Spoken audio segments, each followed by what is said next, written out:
Hello, hello, hello. This is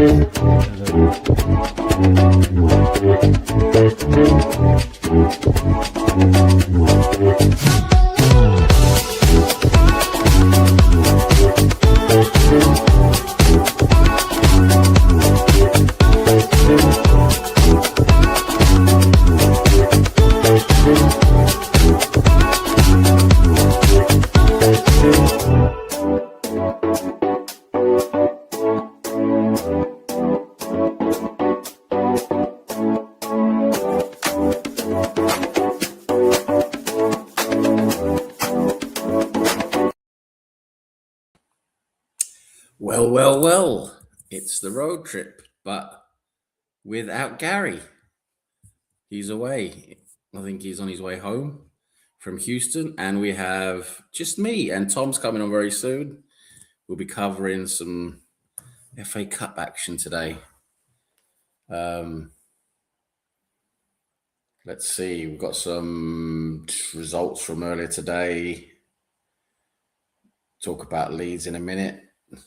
Leeds beat Birmingham on penalties. I suppose Tom's going to talk about that when he comes on. And then Grimsby got knocked out by Wolverhampton. Oxford got knocked out by Sunderland. Stoke got knocked out by Fulham. Basically, every away team so far in the FA Cup today won. And then we've got Arsenal starting soon at home against Wigan. That's in about 20 minutes. So, yeah, let's see how that goes on. Arsenal starting today with Miles Lewis-Skelly in midfield, which is pretty cool. See how that goes. I think a lot of people wanted to see that. That's a pretty cool decision there to put him in midfield. Makes sense as well since you're resting a few players.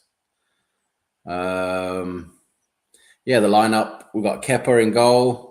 White, right back, Mascara, Saliba in the middle of defence, Calafiore playing left back. A bit surprised he's playing. I thought maybe he would be getting a rest, but he's playing. Then we've got Nurgård, Lewis-Skelly and Eze in midfield. That'd be interesting to see how they do. And then we've got Madueke, Martinelli and Jesus up front.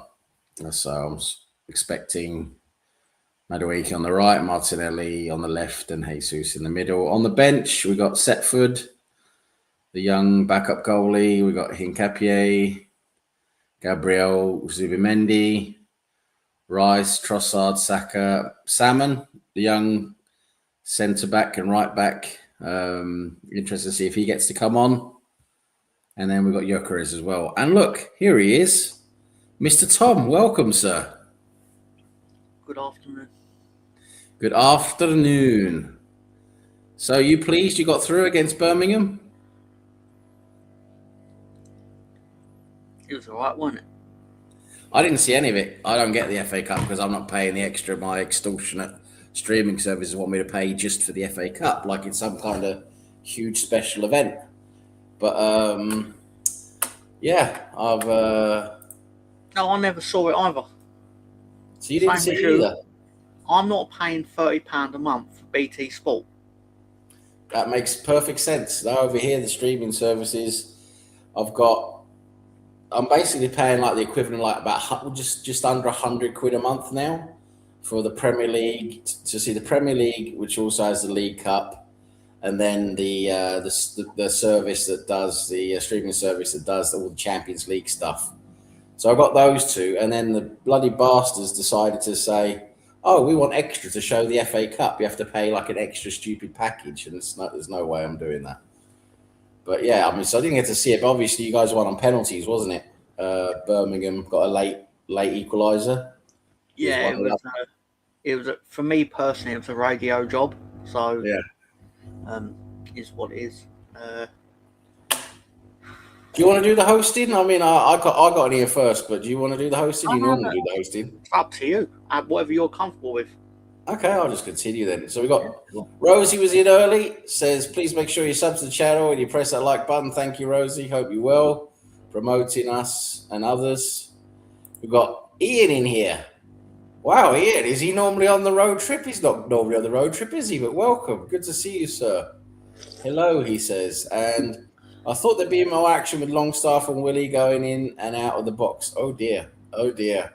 I see what he did there. He's being a dirty. He's being Willie and Longstaff in and out of the box. That's nearly like this one. Let's see. That reminds me of this one you brought up. Willie extends when he signed his contract. Willie Nonso. Yep. Yes, excellent stuff. All none of the players covered themselves in glory apart from the goalkeeper. Ian says he listened to it on the radio and watched it on a dodgy feed. Yeah. So I don't really know how your match went, really, but from what I saw, you guys went up it was quite early, wasn't it? You guys scored? No, it was early in the second half. Early in the second half, right? Yeah, and then Birmingham got quite late equaliser. It was like the 85th minute or something like that. I saw. I mean, obviously, I'm not sad to be through. It's more the fact of you know when you've won a football match, but you know deep down you probably shouldn't have won the match. Did you guys rest any players today, or did you put a full lineup up? No, but it basically, or Ian will probably know more than me. But the fact of the matter is, from what I could tell, Leeds United put out basically the team that won at Derby in the third round, but it's very similar. The new lad that we got in on loan from, I think it was Brian Buenote or something like that, he played in the first half, but he played so well that Fark took him off. Oh, which is not normally a good sign that if you're coming off in the first half. Yeah, he got hooked at half time. The decision would be justified, so basically because I believe he got pulled off for Ampadu, and then basically we scored within the first 5 minutes or 4 minutes of the second half, and but again, there you go. We're not able to plot. Like I'm not even the one that has to say it. What a notte was a plop, right? Fair enough. He's going to have to do really fucking well to basically overcome the fact that he chose Chelsea over us on deadline day last. Yeah, he's already playing catch up, isn't he? With that, he's going to be. Yeah. He's got a lot of extra work to do. I even said at the time. I'm pretty sure we had this discussion nearer the summer transfer window. I was like, of course you're going to choose Chelsea over Leeds United in terms of like prestige and things like that, or modern football. Yeah. But if you're a young footballer that wants game time, why would you fucking choose Chelsea? I think with a lot of them, it's the money, isn't it? I mean, it's the money. Because you just know that they've obviously gone for the money. When there's not a chance in hell that they're going to get anywhere near the first team, or not even like in the match day squad, so to speak. Like they're just on the bench all the time. They're just nowhere near being selected for the match day squad, and then they go.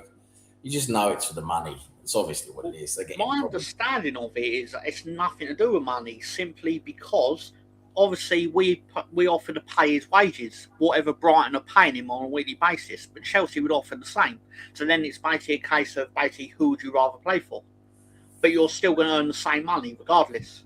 Oh, I thought there was something that was more money. Well, if he's just gone to not play, then obviously he's a complete and utter twat, isn't he? I mean, if you're getting paid the same, but you're going to Chelsea where you're not even going to play, then it's just like, why? Don't you want to play football? You have no ambition? You're right, because what I'm getting at is simply the fact of the matter is, if it was a transfer where basically a permanent transfer, of course he's going to choose Chelsea. I wouldn't remotely begrudge him it. But the fact is he's on loan. And you go out on loan to show you can play football. So why would you go to the club where you're least likely to be able to play fucking football? Pardon language. The whole point of going on loan is to be able to play, isn't it? I mean, yes. And you're going somewhere you're not going to ever play ever. I mean, it's just stupid, isn't it? I'd say if it was basically like Calvert-Lewin, for example, we give an offer and he's took it, sort of thing. Same thing if he was going somewhere on a permanent free transfer, of course he'd trade Chelsea and wouldn't begrudge him in the slightest. obviously deep down I'd still call him a bit of a twat because it's Chelsea, but you know what I mean. Yeah. Just, but it. No, I mean, it's it was amazing, isn't obviously- it? How you got young professional footballers who obviously they're just. I mean, apart from when they're going on loan and stuff, it's just like they just choose based on the money, isn't it? Because you just know they're never going to play. So it's like they've got no ambition. So yeah, screw them, fuck them. So it's good night, Facundo. I don't know what he's referring to there, but that's his first name, I believe. oh, okay, good night, Facundo. Oh, that name's a bit terrible, isn't it, Facundo? I actually don't know his full name, but Facundo Twato, I think that's his name. Facundo Twatario, something like that. But yeah, I mean, the results so far today, I just said at the beginning, but I'll go over them again. Basically, all the home teams lost in the FA Cup today so far. Birmingham lost at home. Birmingham lost at home penalties to Leeds. Grimsby lost at home to Wolves. Oxford lost at home to Sunderland. Stoke lost at home to Fulham. And now Arsenal are going to play at home to Wigan. So hopefully that doesn't continue. So that breaks the mould today and Arsenal actually win at home. Yeah. What else we got going on today? Is there stuff going on in any other leagues? Let me have a look. Any like in England? there was on Scotland. Celtic were 2-0 down in Scotland. I don't know how it ended up though. Looks like they won 3-2. Yeah. Kilmarnock were 2-0 up, and then Celtic came back and won 3-2. That's in the Grace McEwen Methadone Clinic League, otherwise known as the Scottish Premiership. Motherwell, which is fine, thanks. They 1-0 up at home against Aberdeen. And then later on, the big game of the afternoon is Rangers at home against Hearts. And Hearts are the team who are currently leading the Scottish Prem ahead of Rangers. So that's 1 versus 2 there, isn't it? I think, unless Celtic just went ahead temporarily. Yeah, Celtic have now gone back to second, so it's first against third. So it'll be first against third. Yeah, that's it. Yeah. So that could be an interesting game for those who are interested in the Grace McEwen Methadone Clinic League. I mean, it'd be nice if Rangers let Hearts win, but obviously that's not really going to happen. I mean, Hearts. I mean, that's an outsider, isn't it? I suppose. I don't think anyone saw Hearts are going to be winning the Scottish Prem this season. I don't think. No, I don't think anyone would have seen that. But we'll see how it goes. I mean, there's still a ways to go yet, isn't there? So there might not be them. Still might be Rangers or Celtic as well. Could win. There's nothing else going on in England today, is there, in any of the lower leagues that I can see? No, lower league action was yesterday, I believe. Isn't that? Yeah. Sunday tends to be more of a continental European type of day, doesn't it? Yeah, I see they got in La Liga Rayo Vallecano, they're beating Atletico Madrid 2-0 at half time. Yeah. Serie A, they've had a few games already. No one gives a shit about Serie A. Bundesliga, does anyone give a shit? Nah, no one gives a shit about Bundesliga. Ligue 1 in France, no. I feel sorry for Waneri, gone on loan to Marseille, and Marseille just fucking absolutely implodes as a club when he goes there. What actually happened with him? I know you've mentioned it on the group chat, but obviously it's hard to know the facts of it because obviously you're obviously going to be biased. Well, there's been loads of shit going on behind the scenes with the ownership and all of that, with the manager and so when Harry goes there, because they got a good profile for him, they play decent attacking football. De Zerbi, is a good manager, but there's loads of shit going on behind the scenes. And he goes there, he scores in his debut, plays well, and then after that, everything just basically goes to shit. De Zerbi resigns, he leaves, and then now the sporting director, like one of the main guys, he's also left due to a clash with the owner. And now, and then Waneri, since the new caretaker, I don't know who the caretaker is, but whoever the interim guy who's taken over, he'll hardly play Waneri. Waneri's been on the bench. So, I think we might recall him now, because with Havertz being out for a few weeks, we might just recall him. Is there a clause where you can do that? I think so. I mean, you never know with these things, but I've been reading that Arsenal are considering recalling him. I don't know if that's possible, but that's the rumours anyway, which will make Gary very happy. I know Gary loves himself a bit of Waneri. But yeah, I mean, since both Marino and Havertz, well, Marino's out basically for the rest of the season, I think. I mean, I don't think we're going to see him until maybe the last couple of games. We might be able to see him. And then Havertz out for like another month now. Yeah, Waneri, they might bring Waneri back just so he can get some extra numbers for the midfield. But he's not playing very much in Marseille. So, yeah, as we was talking about, the whole point of going on loan is to play, isn't it? So, yeah. That's ideally why this thing is on offer to teams. Yeah, so it seems like a bit of a... But he couldn't have seen that coming, though. I mean, he goes there and basically 2 weeks later it all goes to shit. So, yeah, a bit unlucky there. And these are young men's lives we're talking about. They are young men's lives where their future is being shaped. And it's all important what goes on. But Marseille generally, I mean, what a shithole that is, Marseille, honestly, in France. Yeah, so might as well just go Sam versus Marseille was going to be on the docket today. Yeah, Marseille, what a shithole, full of crime, full of rubbish, absolute shithole. So, yeah, and the French league, what a shit league that is. But, yeah. Yeah. Why doesn't he come back to London, which is notorious for not being filled with crime? Well, it's probably less crime than Marseille anyway. So let's see. There's loads of Italian surnames in Argentina. There is loads of Italians went over there and shagged Argentinian birds after the Second World War. Yeah, I was about to say it's literally probably coincides with basically Nazi war criminals going over there. Exactly. See, I was going to say at the beginning of the show, this is the road trip where we give you sports updates, mainly football. It's basically like soccer Saturday gone wrong, basically, if you remember Soccer Saturday. And also, we're a teaching channel. We will teach you various cool facts and give you important insight into various things. Today we're doing a bit of history, like the Nazi escape to Argentina, which Ian has reminded us of. Thank you, Ian. And Becchio. Why not? Becchio. Leeds.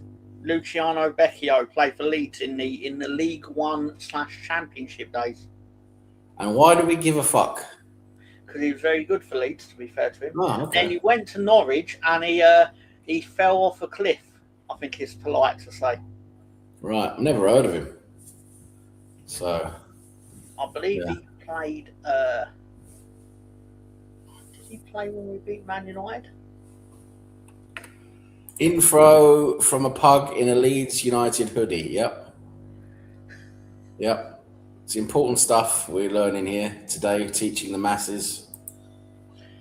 So, if we're pretending we're doing AI segments or whatever, can we do my favourite pretentious Arsenal post of the week? Go on then. Basically, this happened in the UK time of 4:51 in the afternoon. So presumably it was like 11 a.m. or 10 a.m. from where it was typed. Someone wrote, so is it 2 points dropped, or after watching game, seeing their form and the way they play, a fair result? And basically, the message directly after it said, I think it's a fair result given what I saw.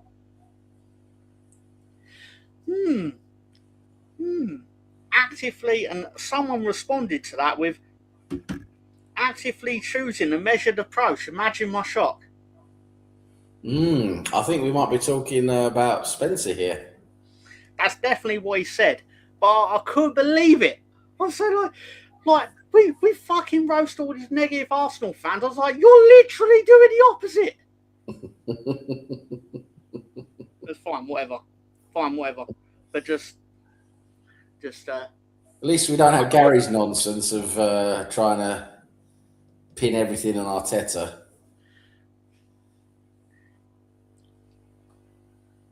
I I think there should be like a. I'm not going to tell Arsenal fans how to support their club, but but like a fair balance to it. Like you should actually be allowed to criticise Arsenal as well. But just Well, there's criticism, and then there's just plain nonsense, isn't there? And a lot of it is just plain nonsense, really. I mean,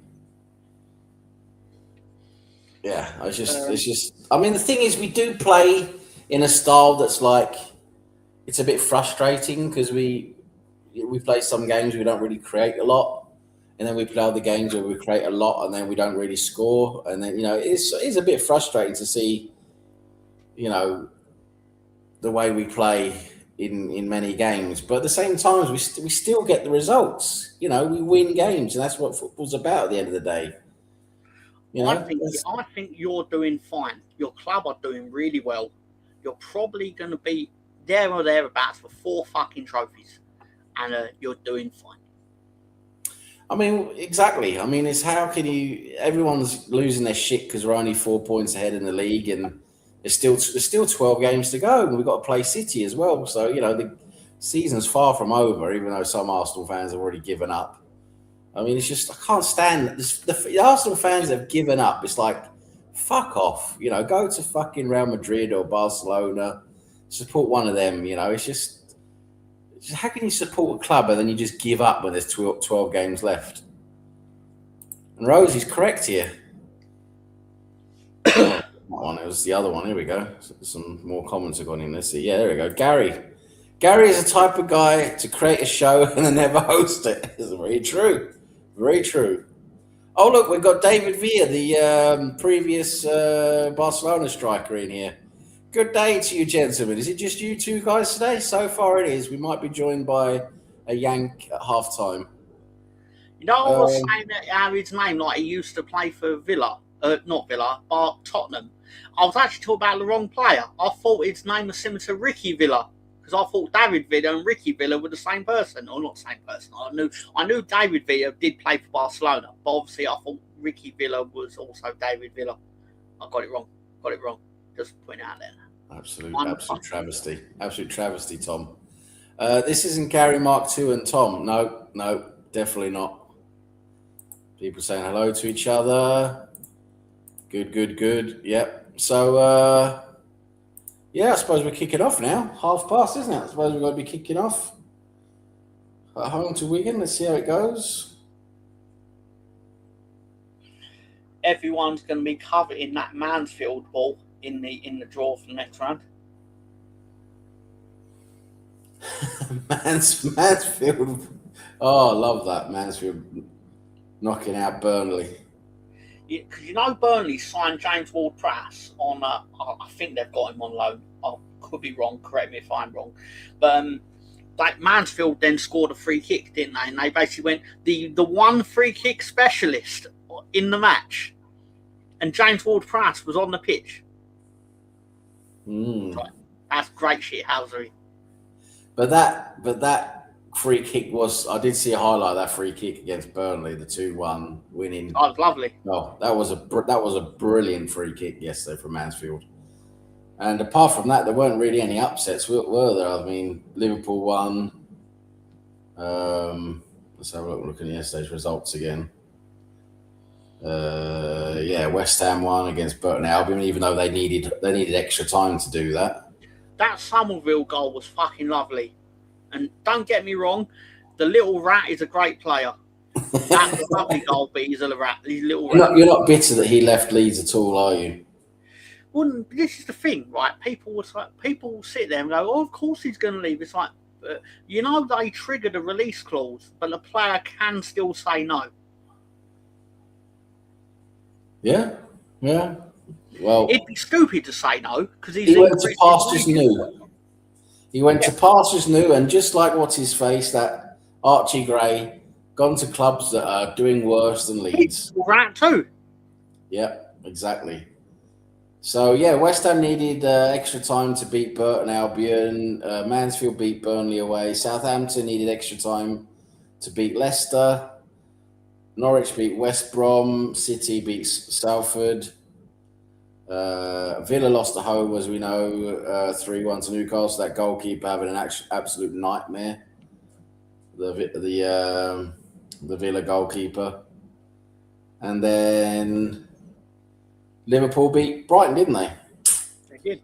Yes. But more importantly, Tom, you can tell us how it went with the awesome, incredible Devil Wankers yesterday. I can do that because the winner of Bolton Wanderers at Lincoln City in the unofficial Club World Championship was... Let me hope I've still got the slide. Well, the match finished 1-1. So under the rules of the unofficial Club World Championship, news just in. We've just received word of a 6th successful Lincoln City unofficial Club World Championship defence. Yeah, baby. Yes, go Devil Wankers. Go Devil Wankers. Yes, brilliant. Let's go, Devil Wankers. They're still the unofficial world club champions. Absolutely incredible. I know this is grade A nonsense, but I'm still going to put you all through it anyway.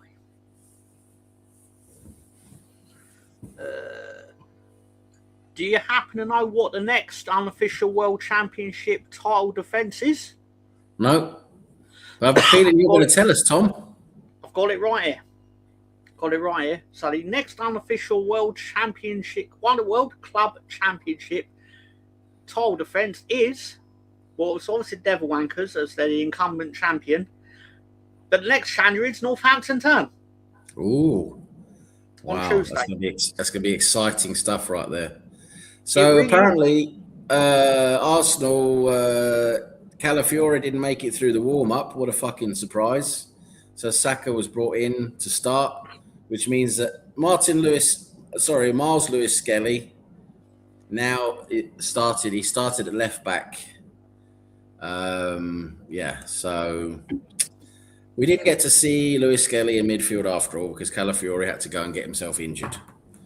What an absolute twat. I'll just run through some comments here. Let me see what we got. Please do. That'll make Gary. Rosie says, I have it in good authority that Villa Martin is 100% probably the real Ricky Martin. Very good assumption. Very good assumption. Isn't that Villa in JLS?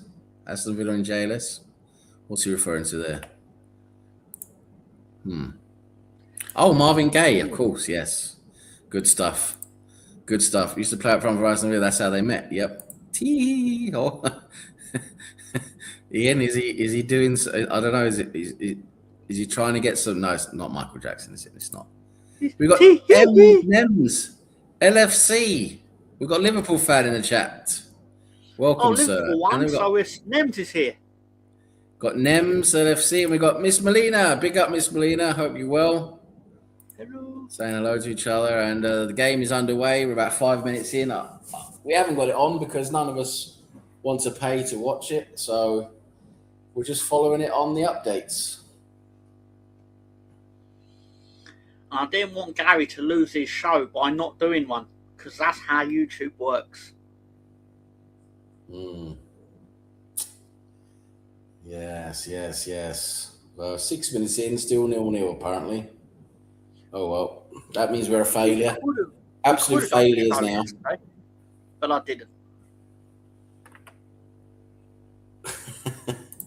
Got Weir's hello, Sam. Bye, Sam. Swapping me for Gary. Hi, Mr. Tom. And then we've got Spencer saying good morning from America. Hope you're all well, folks. He could be really angry at the draw on Thursday, but he could be really positive about it, and he's choosing to be really positive about it. Exactly. And choosing to be really positive about it. Very positive indeed. Positivity. And we have Ian saying that imp has a penis for its lower limbs. That's why I call him the devil wanker. Yes. They might beat Northampton and retain. Yeah. It definitely looks suspect, doesn't it? I mean, what's he doing? Is he crossing his legs? I mean, what does anybody know what the fuck is going on in that logo? But I always think one time I'm going to do one of these and it'll look different, but every time what the hell is that? Is it like, is it supposed to be his leg, or he's got a big pair of balls, or I mean, what the fuck is going on there? I can't even begin to speculate on what's going on. I don't know. Ian says, VIP League . I'm to see it, Sam. What's he saying there? I can't understand most of what Ian says. I don't know if he's drunk or don't know what it is. But you mean VIP League 1? Maybe. I'm here to see it. I could be wrong. We got Alonso in the house. Big up, Alonso. Hello, I hope you're well, Alonso. And Nems, he knows his anatomy. He's an anatomy expert. He says it's a leg, apparently. Maybe it is a leg. Spencer, this is your opportunity to become lead commentator on a watch-along, because we ain't watching it, so we don't have a fuck what's going on and can't override you. That's true. It's true. We're not watching it. So if Spencer's watching, he could come on and do commentary, but he doesn't like to be on the show at the same time as watching. Let's see. Leeds were lucky, Tom, but congratulations on the win. Okay. Fair enough. I can't help but feel like Anthony Herbert's putting in the dig there. Could be. It has happened before. And Ian says, I punctuate the letters I and M.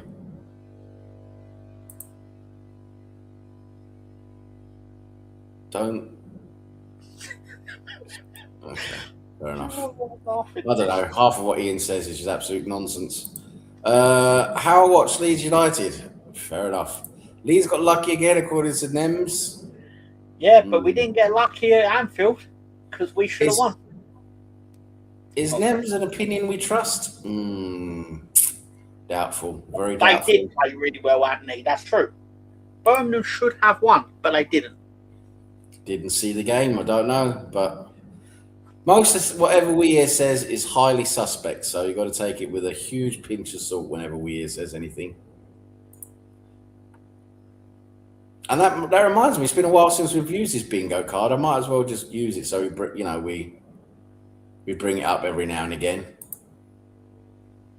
Weir says something in the style of country bumpkin Yoda because he failed English at school and grew up in a field. You know, every now and again we just have to bring that bingo card up. What's your predictions for the game? I don't know. Arsenal will win at least. I'm pretty sure Arsenal's going to win, but you don't know if we get 1 goal or 5. You just never know. Well, didn't Wigan lose 6-1 last week? Yeah, they lost to Posh, didn't they? They lost to Peterborough 6-1 last weekend. So you know you think we'd be able to score a few goals past them. Wigan says their absolute box off to not get destroyed. Weir says no dig, Tom, but Birmingham played really well. Fair enough. I did. To watch Arsenal, dopey Sam. Okay, fair enough, Ian. Fair enough, sir. And we have David Villa again here. That's fair comment from Anthony. Brum were the better team. Well, thank you, Mr. Barcelona. And then we have I know ball. Well, you know balls. I don't know if you know ball, but you definitely know balls. I'm not convinced that you do. But, you know. Talking about balls, Tom, have you ever tried cock? Well, you do have a book about 50 ways to eat one. I've certainly got 50 ways to eat cock. It's a very interesting cookbook. I think it should be read quite often. Yeah. Is anyone watching the Winter Olympics, by the way? I've caught some of it in terms of I did watch some of the downhill skiing this morning. I can't lie. I spent most of it wondering, I don't know in the rules of this, because like they're hitting the gates or whatever as they're going around. I'm sitting there, I don't know whether what I'm watching, whether they're doing it well or not. That slalom you're referring to, yes. They have to hit they have to hit a red and then blue after each other. So as the sequence is red, blue, but they can choose which gates to go to hit. So it's about finding the best path down the hill. And it's quite good to watch the old slalom. I like the pure downhill better, which is they just have to go down as fast as possible, like in as much straight line as possible. That's pretty good. That actually makes a lot more sense now, because now you've put it like that. That in my back of my mind now, it's like now I kind of understand what I was watching earlier, but I didn't know the rules of what. But I didn't watch it from the start, so presumably they would have explained the rules. Obviously, I came in while they were already doing it. But, yeah, it's like cricket. You don't have no clue what you're watching until you know the rules. Yeah, I quietly need to go fuck myself. You actually did.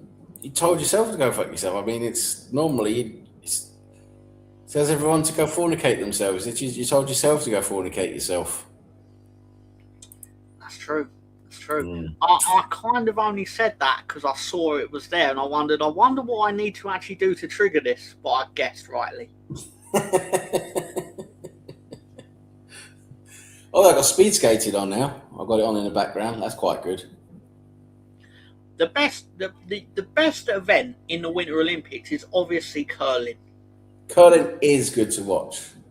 It is good to watch. Oh, we got 1-0. Noni scored, apparently.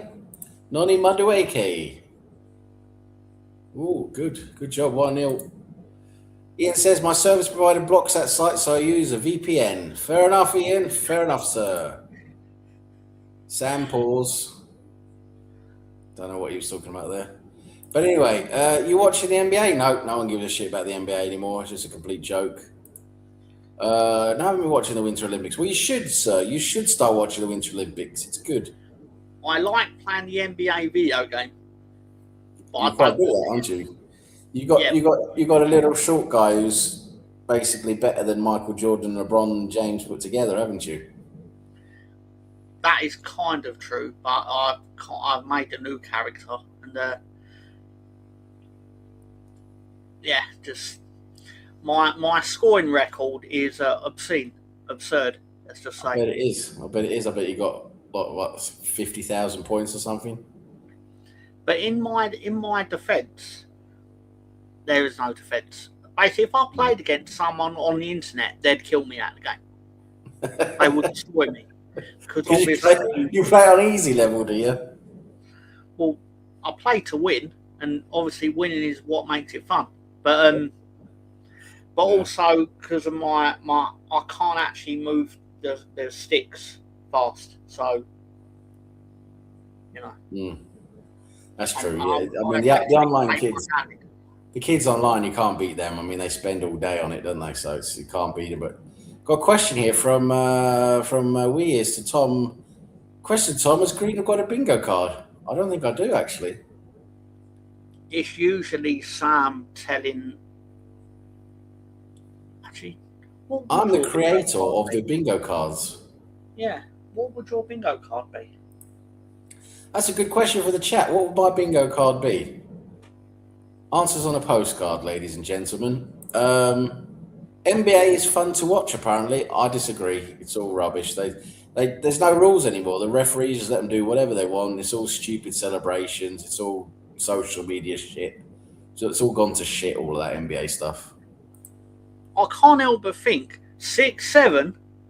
That's like they invented the 6'7" nonsense, whatever that is. But we have a question from Alonso here. He's a little fan from Texas. Thank you for writing in. Tom, I have a question. You mentioned Ric Flair dropped the belt. When did you mention this? You didn't mention it on this show. I don't think I've said that at all this afternoon, sir. He's just making stuff up, is he? He might be on drugs. You never know with these kids from Texas. I could have this wrong, but I think Alonso just wanted to type out Sid Justice. Who took the belt? Sid Justice? I'm trying to get to the bottom of this. Well, he didn't drop any belt because he didn't have a belt to drop because he's illegally, well, not legally, according to WWF, he's not the legal possessor of the belt, but he really is. anyway. Alonso agrees it used to be fun, the NBA, and he's apparently he said this on Friday. He's saying, Fair enough. I don't know about that, but apparently we have a suggestion for a bingo card here from Weir's. Bingo card, Sam Green with the original sponsor of bedpans. Don't know if that one would make it through quality control, but It would be the Anasol. That there's some other good. Yeah, I'm already sponsored by Anasol and Caniston and all of that. I've got enough sponsors already. You know.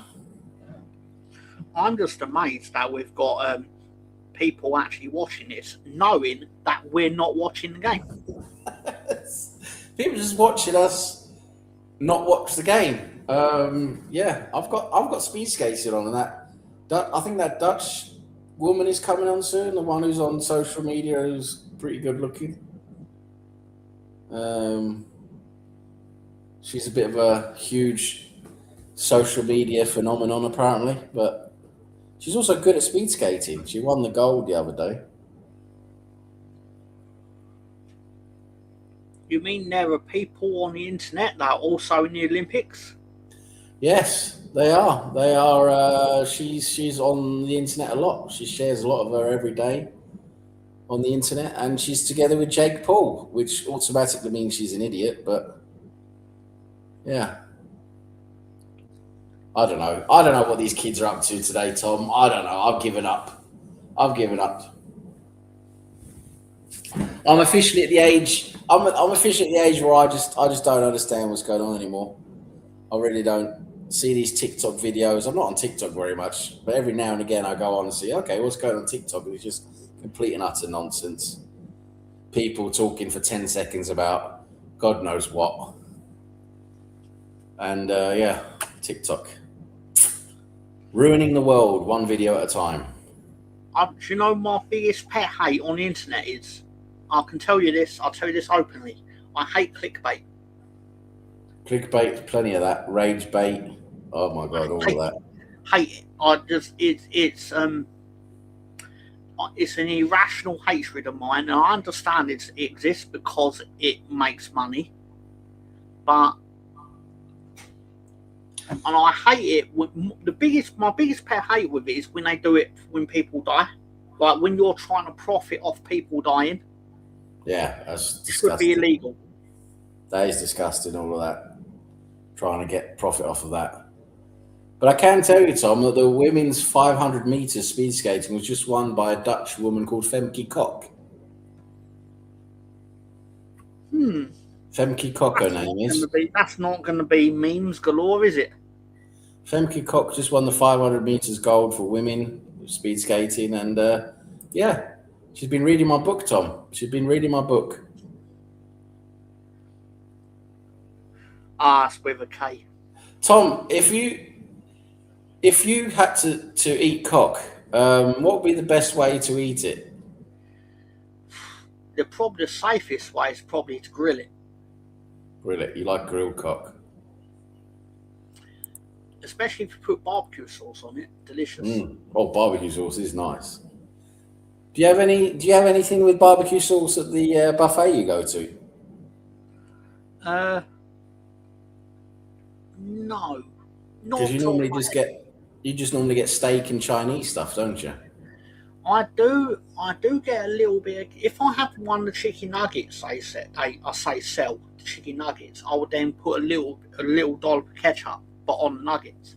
But generally speaking, no, I don't really have sauce at the buffet. Oh, fair enough. No sauce at the buffet. You're missing an opportunity there, Tom. That's a fair point. I like. If I get the pasta bolognese, that's quite a nice sauce, to be fair. Nice, sounds good. Nice bit of pasta bolognese. Oh, 2-0 apparently. Martinelli, 19th minute, 2-0 up. Fair enough.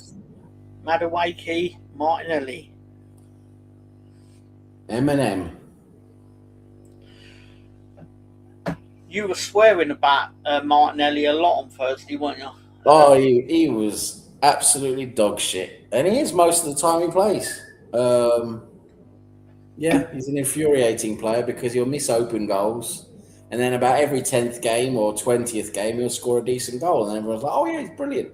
And they forget the other 10 games he was absolute dog shit. Miss Qatari, it's spelled with a K, not a C. Fair enough. Fair enough. Right, so let's see what's going on here. Alonso says, I couldn't type it out. I was at work, but I remember you were talking about it and Flair and left WCW. All right, yeah, that was probably on Wednesday or something then maybe. Or Friday. No, we was talking about it on Friday on the Flair on the Friday stuff, wasn't it? Yeah. Yeah. 2-0 Martinelli. You should see Carol Vorderman. You won't believe she looks like this now. Fair enough. That's the clickbait headline. That's how they would write it. People can't believe that Carol Vorderman's only 62 or whatever it is, whatever it would end up being. Carol Vorderman. Everyone always says the same thing. She's she likes to be a little bit controversial, doesn't she? But anything but chop cock, according to BX. Big up BX. Good to see you. And big up to Alex Guittari as well. Alex Guittari, welcome, sir. Yep, we were talking about 50 ways to eat cock, but chop cock definitely not the way to go. Barbecue sauce, I had it with barbecue. Anyone who has it with mayonnaise is a hoot. That's true. You mix those together, that's a bit off, isn't it? I entered this stream in a strange time and talking about cock. It's the best time to come in. Diced cock, ooh, that's a good suggestion. Can you wouldn't want it in rings. Chicken? Diced cock and ring. She's talking about rings, cock rings. That's definitely a way of serving That's cock. That's not PG, Rosie. It's a very unusual way of serving cock in rings. It's normally onion rings, but yeah. Join the road trip where we teach you culinary delights and different cooking strategies. Where's my boy Tendio? Yeah, where's boy Tendio today? He's probably on an actual Arsenal watch-along. He might just be on a proper Arsenal watch-along and not a fake one like this one. Oh, it's 3-0 apparently, own goal. A Wigan player scored an own goal. I don't know who yet, but I'm sure top scorer's back at it again, is he? Our top scorer, own goal. He's back at it. Amazing stuff. I'll say the same thing I always say. Even when it happened against my team, the fact of the matter is that own goals don't usually force themselves. You have to make it happen. You do have to make it happen. You really do. You really do. It doesn't happen by itself. Unless it does happen by itself, and then there's cheating afoot. And also it doesn't happen by itself, Tom? I don't know, Sam. What doesn't happen by itself? Your amazing book you released at Christmas. How Thomas Ross Became a Slag, 10 Steps to Make It as a Slag. Bestseller. Absolute bestseller now in all participating bookstores and online, on all the online. And who is narrating your book, Tom? I believe it's Morgan Freeman, wasn't it?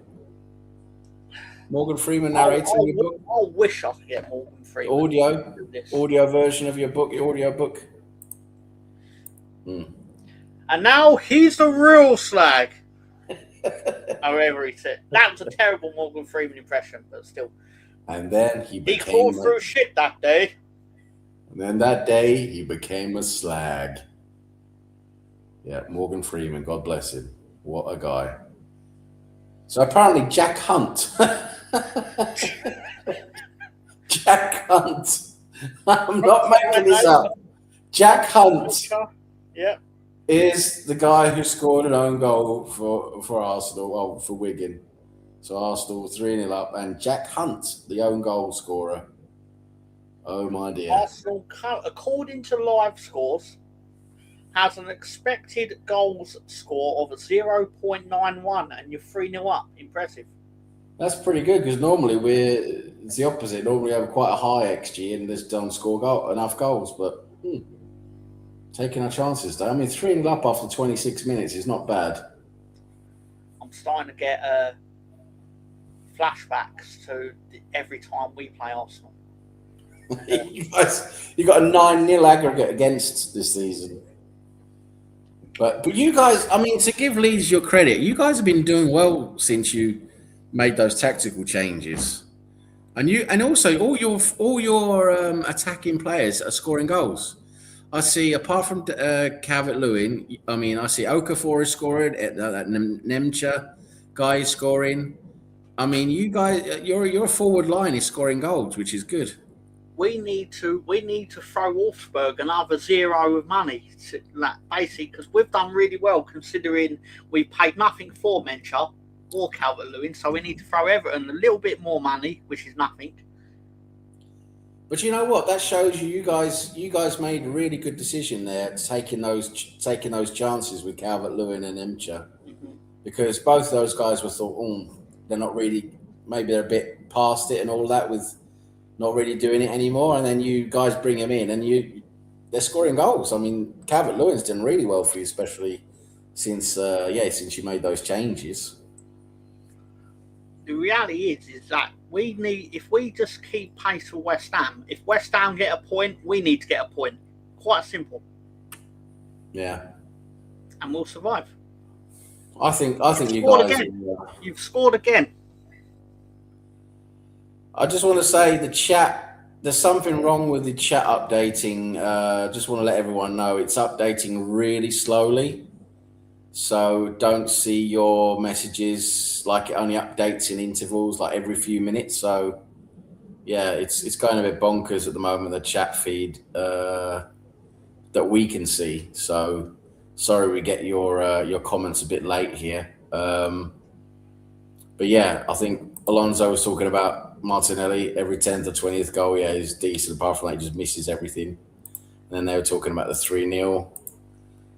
Fair Waterman actually done. All good, Rosie. Just listen to audio game. Don't have the visual. Yeah, I mean, they want more money to show the FA Cup. It's a joke. Wonder when Arsenal win a game when they haven't had an own goal. Own goal. Brilliant goal scorer for us, that own goal, by the way. Tommy Hot Pants. These are the games that give me false hope because we don't look like this in the damn league. Yes, because we're playing Wigan. BX. There's a difference between who we're playing here. Why does Tom have a picture of himself when he was 10 on the book? Hey, it's artistic license, free license. Hunt is, yeah, that's what I said, Jack Hunt. You couldn't believe it. Oh, 4-0, Jesus now apparently. Oh, that gives us a good opportunity for this one, doesn't it, Tom? Hey, Zeus. Hey, Zeus. Hey, Zeus. Hey, Zeus is the scorer. 4-0 already. Some Jesus. Amazing stuff. Not as much when he scored the 4th goal at Ellen Road, but still. Emcher is a calendar boy for February on the Leeds United calendar. Ooh. Do you know my favourite Leeds United calendar was a couple of years ago when basically all the players that were in the first half of the year all got sold in June, which was quite amusing. Like Archie Gray, Rutter, what's his name? Somerville, that rat. And they were all gone. It was like, And we definitely know that Ian has calendar on his bedroom wall, doesn't he? He's got Nemcha on his bedroom wall every night before he goes to bed. Tom, do you think Dominic Calvert-Lewin or download content? I don't know. I think he means Dominic Calvert-Lewin will make the England team. No. Simple question there, folks. No beating around the bush. Don't get me wrong. I don't want him to make the England team because there's more chance of him getting hurt. You don't want him in the England team? What kind of fan are you? That doesn't benefit my team, does it, if he plays for England? Don't you want your players to do well? I want them to do well enough to be considered for selection. But if they do well enough and then they play and then they get injured and they come back to Ellen Road and it's like, Well, Alonso says fair enough. You all spend international duty in fear over your players' health. Yeah, I mean, of course, you don't want to see your players injured, but at the same time, you like to see your players play for their country, and especially in a World Cup. I mean, I get all the extra friendlies and that are a bit rubbish. They should be playing all those extra friendlies, but the World Cup, I mean, you want to see your players represent their countries in the World Cup. I mean, don't you think that's fair? No, you don't. I'm not really used to it. Like, keep in mind, my team doesn't really have international players, generally speaking. And I know Ian's going to sit there and go, "Oh, Tanaka plays for Japan."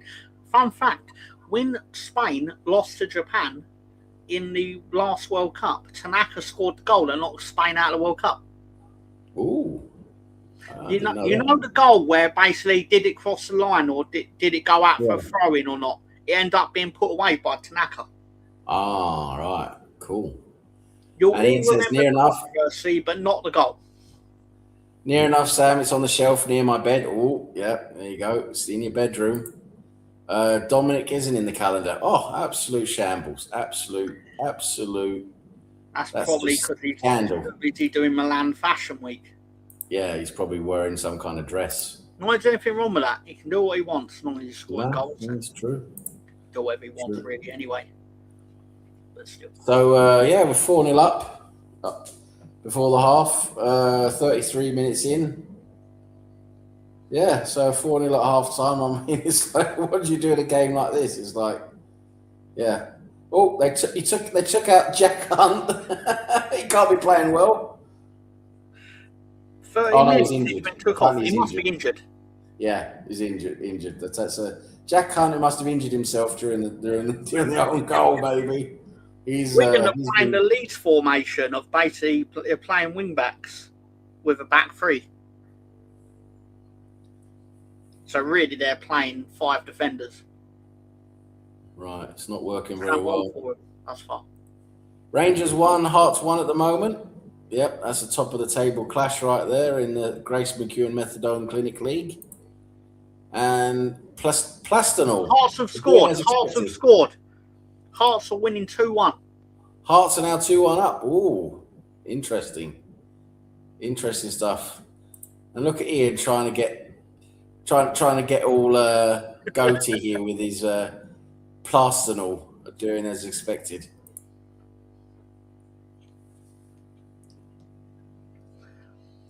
Plastenall. Why does he call you Plastenall? Where does he get that from, Plastenall? I mean, we're far less plastic than fucking City and Chelsea and that lot.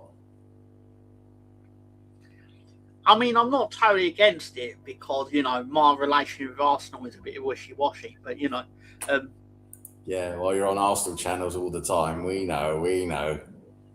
Tom, your request for not being an Arsenal fan is denied. God damn it. So you're in the club, buddy. You're in the club. And Moss is here. Welcome, sir, from Canada. Oh, Canada. 2-1 Facklin Hearts, and I think Fat Ange is advising Wigan on high lines. I'm not seeing the games on. That's always going on.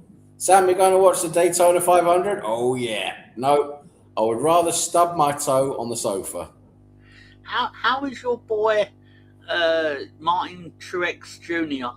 getting on? I think Martin Truex Tragedy Jr. That's not what you call him, sir. No, Martin Slagex Jr., Martin Crapex Jr. Yeah, Martin Crapex Jr. No, I don't think he's even in the NASCAR anymore because that's how shit he is. But yeah, the Daytona 500 can be quite good though because a lot can happen. But I don't know. NASCAR is just driving around in rings, and it's not like Formula One. But Formula One's boring too, though. So Canada hockey killing France. Ooh.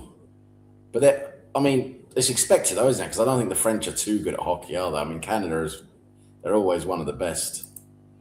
Sadly, he retired. How many races did he win, Alonso, in the end? Like, how many races did he end up win, like, especially in his last couple of racing seasons? How many times did he crash his car and explode his car for being shit? Bingo card. Sam Greenwood, the OAP, the invented glory holes in his hometown of Luton. Well, you get A for effort there, sir. You get A for effort. 33 or 3. Say what? He said 34.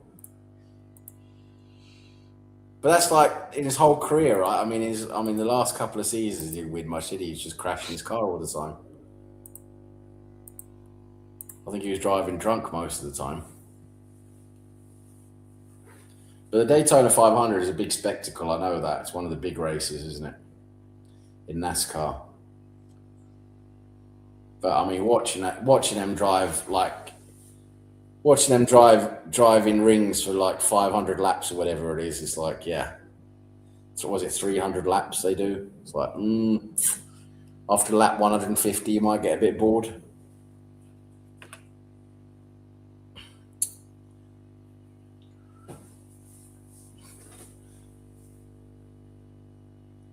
What's going on around? I'll move your bingo card into the... Atletico Madrid are now losing 3-0 against Rayo Vallecano. No one gives a shit about the Bundesliga. No one gives a shit about Ligue 1 in France. No one gives a shit about Serie A. Let's see. Let's go to a league that people actually give a shit about. Oh yes, it's 2-1 to Hearts against Rangers, but they're still only in the first half though, so there's plenty of that match to go.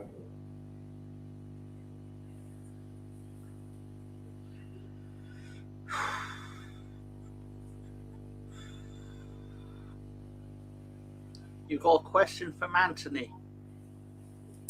Let's see here.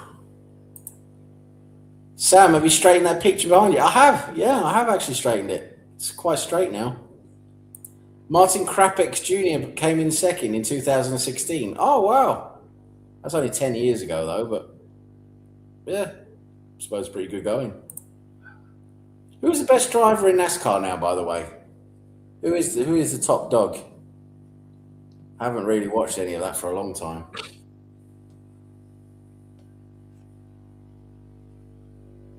Couldn't tell you. No, I don't know. I haven't really watched it for a long time. Formula One got boring as well. That's just Formula One. There's hardly any overtaking anymore. All the cars are all just fucking electronic. I don't know. Just there's no one. They don't. I don't think the drivers even drive the cars anymore, do they? That's how much electronics there are on them. According to Google, Kyle Larson is widely considered the top current NASCAR driver entering 2026.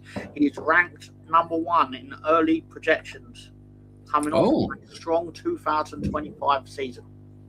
Oh, right. Okay, Denny Larson. I see Alonso's brought him up. Denny Hamlin, Larson, William Byron. Yeah.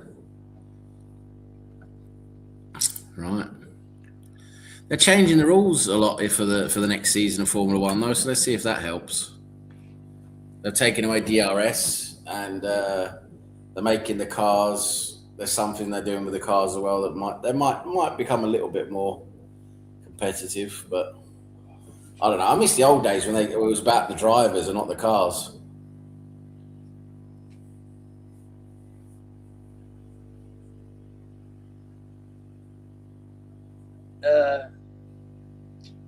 Alonso's made his choice.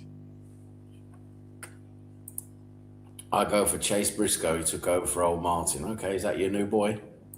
So, what is his name now going to become? Slagco? Slagco. Chase Slagco. Been crashing his car all over the track, just like Martin Krapex Jr. used to do. He's got another Jeopardy one for you. My answer is a quiz show that pretends questions are answers and vice versa. What's the question, Sam? What is Jeopardy? Very well done, Ian. Very well done. Shit. Might as well. Tom, is El Crusty Socko still wrestling? Is Is he still in the NXT? We do like El Krusty Socko, don't we? Jay Slacko. Yeah. But who you got next now, Tom, in the league? In I Leeds. believe we go to Villa Park on next week. Oh right, okay. And then after we go to Villa Park, Man City come to the Cauldron. Ooh, that would be awesome if you got points off a City. Our bet would be awesome if we got points off a City. We would like that, Tom. We would very much like I that. bet you fucking would. I very much would, Tom. By then, you're going to be positively shitting yourselves and hanging your hat on the Leeds United bandwagon. And it'll be, and I don't know what I'm doing the voice. I'm doing Ryan's voice, because it's how Ryan turns into Paul Bearer when he does it. When he goes, when he impersonates other people talking about Arsenal. And he always goes, oh yeah, yeah, it's true. He goes, yes. Yeah, no, we obviously want Leeds to do well against City, but you guys are doing pretty well at home. Apart from us absolutely thrashing you there, but apart from us, I mean, you're doing pretty well at home. Do you know the only team that beat us at Ellen Road for about a year would have been Tottenham. I don't know how that happened. You guys have been doing well at Ellen Road, yeah. Now I want you guys to obviously do well against City. That'll help us along as well, which is always good. Leeds playing at 12 o'clock in the afternoon is always terrible because there's no atmosphere. No one's up for it, and the players ain't up for it either. But as soon as those lights turn on, we suddenly fucking turn into super team. I can't remember who said it on the internet, but someone had put up a photo of basically Prime Pep Barcelona and went Leeds United under the floodlights. I think you guys could get a point, I really do. Because, I mean, the thing with Man City is their defence can be got at. I mean, that's their weakness, is their defence. You guys playing quite direct and doing well at home. I think you guys could probably get a point off of them. And we do enjoy bullying Mark Gahey, to be fair. That's true. You guys have absolutely slaughtered him before, haven't you? So, yeah, please do that again when you play them in a couple of weeks' time at Ellen Road. I actually enjoy doing that. Yeah. Yeah, no, I mean, we've got Wolves now midweek away. That could be that's going to be a tricky little game because they're just going to put everyone in on the goal line. What, are you playing the Premier League game in midweek? Yeah, it's the game that got rescheduled because of the League Cup final. Oh, so right. Yeah, so we're playing an extra. Is it Wednesday? Oh no, you're right. It's Wednesday. My apologies. Yeah, we're playing Wednesday away against Wolves. That'd be a tricky little game, as I said, because they're going to put everyone on the goal line, aren't they? They're not going to play football. So. Yeah, but they'd be right to do so. Tricky, my plaster. What's he on about now, Tom? I need you to interpret what Ian is saying because most of the time he's just completely, I don't know. Well, obviously, because he said plastermal, I do believe he's saying tricky my ass. Oh, okay, right. Okay, thank you for interpreting. Correct me if I'm wrong, Ian, but I do believe that's what you mean. Thank you for interpreting Ian speak. And then we have Rangers have apparently equalised. Rangers 2, Hearts 2. That's still in the first half as well, I believe. I think Arsenal's... Celtic are winning the Grace McEwen Premier League, so... Yeah, Arsenal's first half is nearly done now. They're still 4-0 up.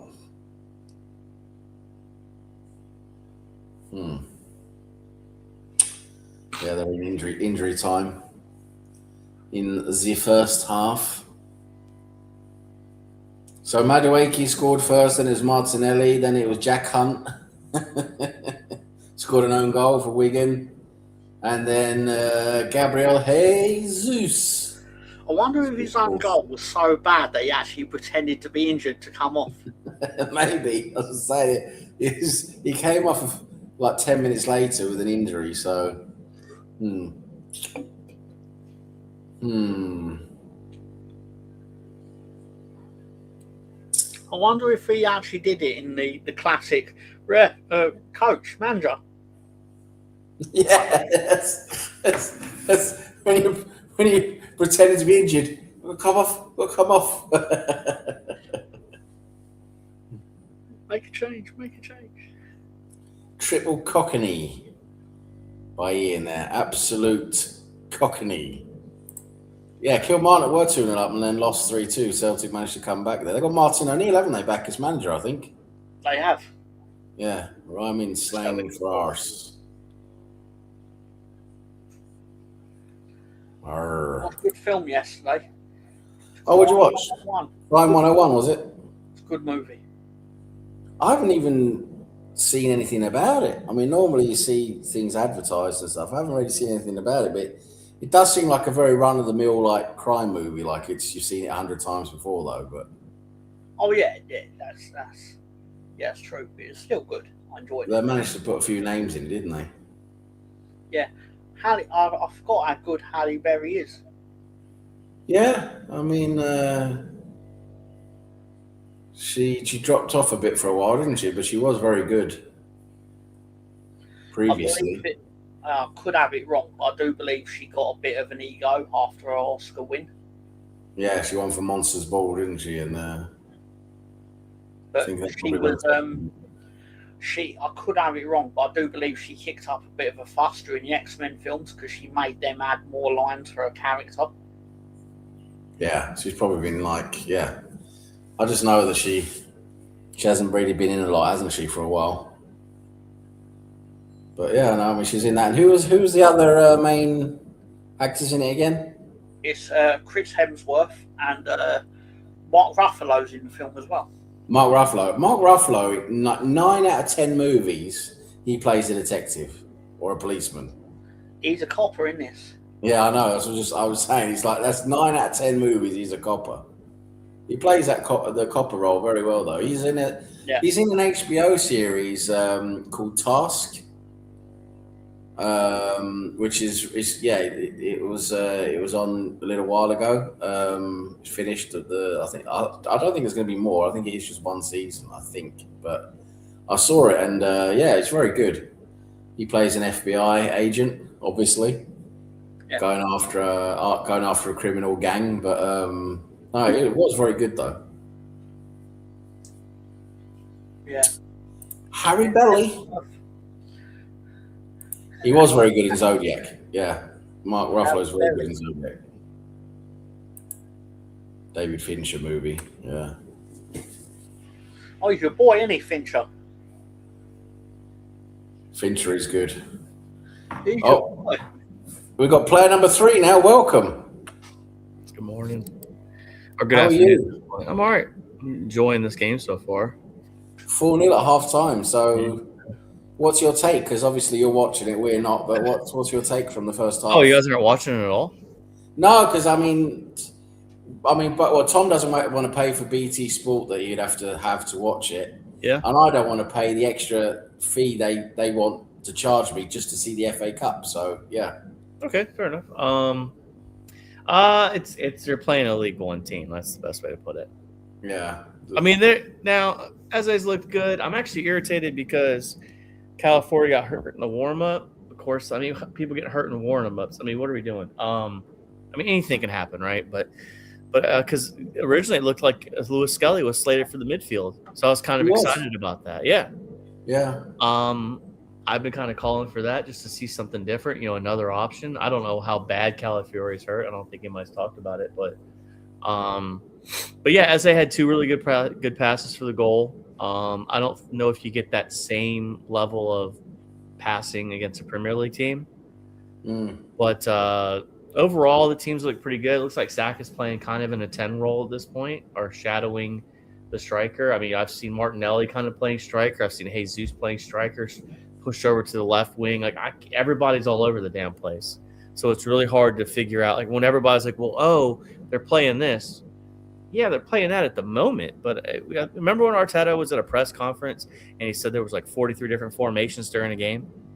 He's absolutely right, because people are just moving around all the time. Yeah, they interchange positions and stuff, and that's what makes Yeah. playing us quite hard. But yeah, I mean, I think if we're playing a League One team, we're going to have more space. It's going to be a little bit easier. Yeah.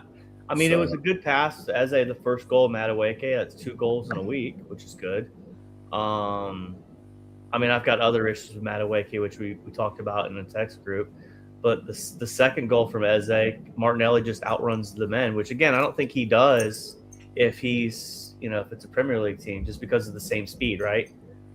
So don't bark. Hold on 1 second.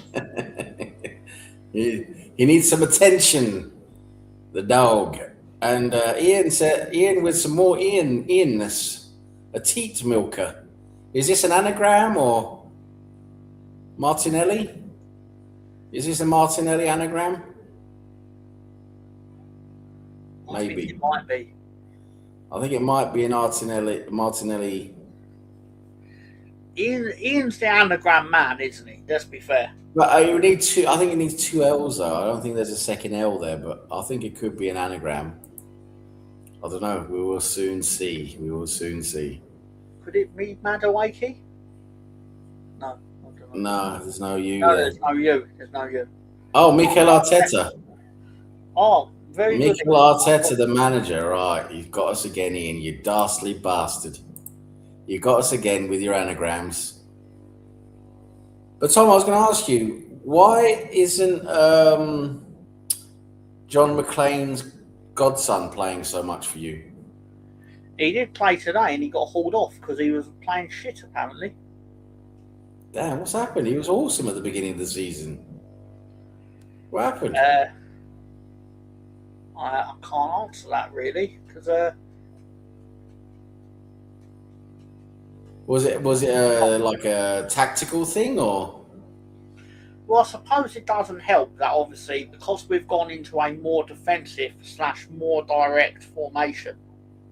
He's obviously going to miss out because obviously we can't be as progressive with him in the lineup. Right. Because I was saying, because he was doing so well, it just seems weird that you guys have just dropped him so much. But his goal against Chelsea was absolute filth, but people forget the 3 chances he missed before that goal. To which you're like, Yeah, no, I mean, the few games I've seen him play, he does look good. He's a good little player, but there's probably some other stuff going on there. We would have won at Everton had he not been on the pitch, in my opinion. Because basically, the cross that Everton end up scoring from, it could have been avoided by him closing down the man that crossed the ball a lot better. Yeah. But still. So Spencer keeps looking like he's about to say something, and I keep thinking he's on mute. No. Oh, fair enough. Well, I guess had a good bark. Your cat barks, according to Rosie. He don't bark. She knows that. Just Scottish dribble from her, right?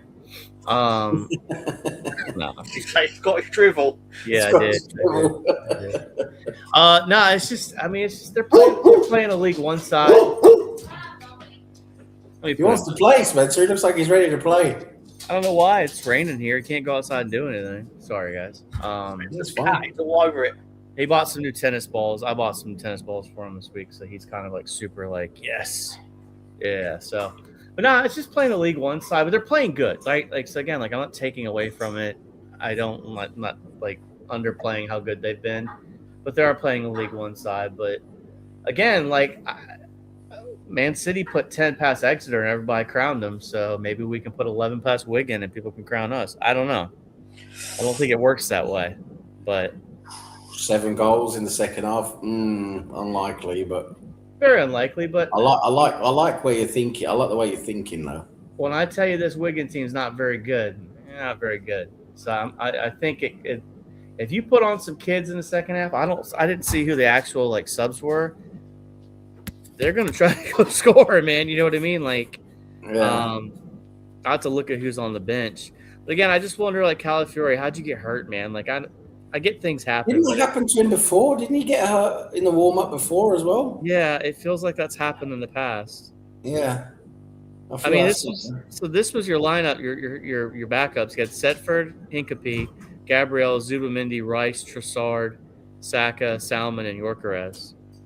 Yeah, so it's only Marley Salmon who's the youngster there. He's a defender. Well, I'm wondering once Calafiore got pulled if they were able to add somebody.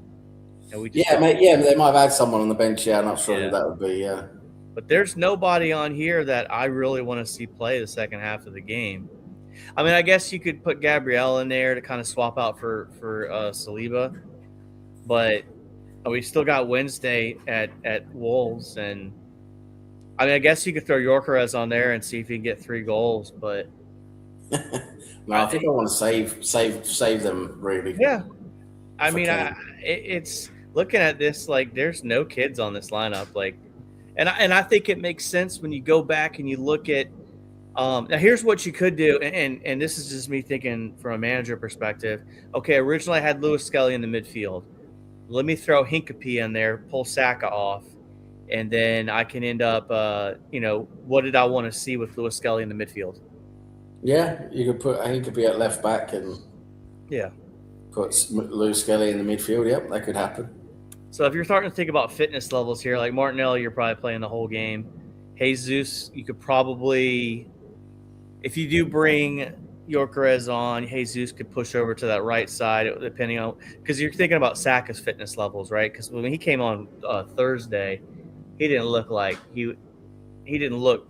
What's the word I'm looking for? He didn't look fit, but also it was hard game to get into anyway.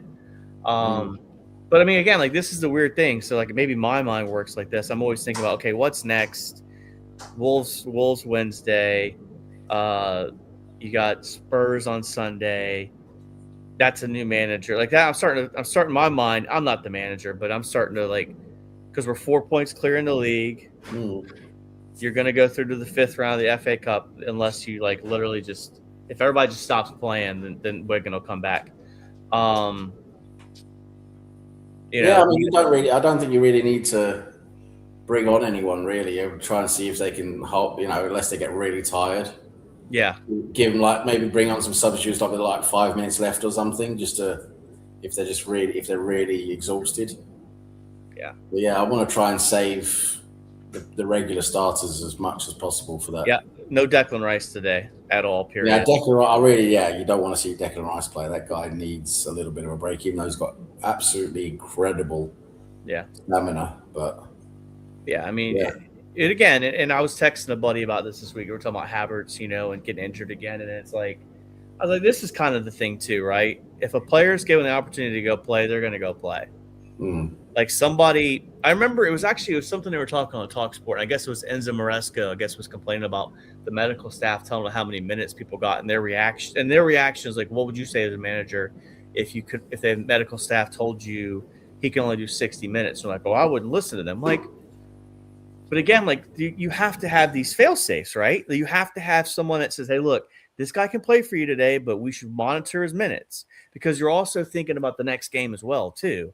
So to hear people talk about, I would never listen to the medical staff. Well, that's probably why you're not managing right now also, dude. You know what I mean? Like, and it was Steve Bruce that made the comment. And I was just like, oh, man, like.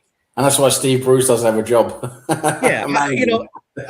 Again, like this, someone has to be the fall safe, because these players, especially as talented as this squad is, right? I'm going to take my example of this as Thomas Partey, right? Thomas Partey's first season, there was nobody on this team that could take his spot. All of a sudden, Declan Rice shows up, and guess who's healthy all the time? Oh, Thomas Partey. Yeah. So now that you've got all these you've got this stacked squad of, I hear people say the best Premier League squad ever, not, best players, but the most in-depth squad. Obviously, players are going to push it to the limit because they don't want to lose their spot. Yeah. So and when you're playing as many games as we are across all competitions, it's just you can't, you can't recover enough. It's you do need that rotation there. You really do. And I still think the competing on 4 fronts argument, because people say the competing on 4 fronts argument, I think you got to compete on 4 fronts, because you might lose on one of those fronts when you didn't mean to. Yeah. So, but yeah, as far as the game goes, I've seen a lot of decent stuff from Arsenal today, and again, like with the caveat that it's a League One team, But Wigan's trying. They're not just out there, they're not doing as Ryan likes to say, laying down for City. They're not laying down for us. No, bending over is what he'd actually say. Yeah, Bending I was over. keeping it PG, but man, I don't know. It's a fun game. We're gonna get to the 5th round. The first time they got to the 5th round since I want to say Arteta's year they won it. They also, an interesting stat, they said the largest score Arsenal won in the FA Cup was in 1893. They scored 13 against, I can't remember the name of the team, but they probably don't even exist anymore. But 1893, 13 goals. Yeah, I think I've seen that stat. Yeah, I mean, that's going back a while now. Back a while. Back in all team played a 0-0-10 formation. Yeah, probably. They played wacky formations and stuff. Yeah.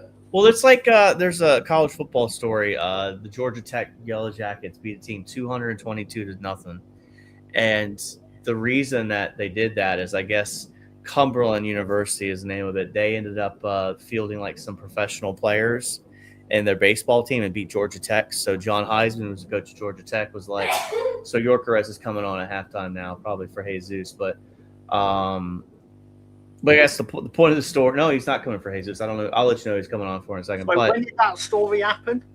It was 19 zeros. I may have been 19. What, and he was talking about Yorkeres even back then? Come on, no.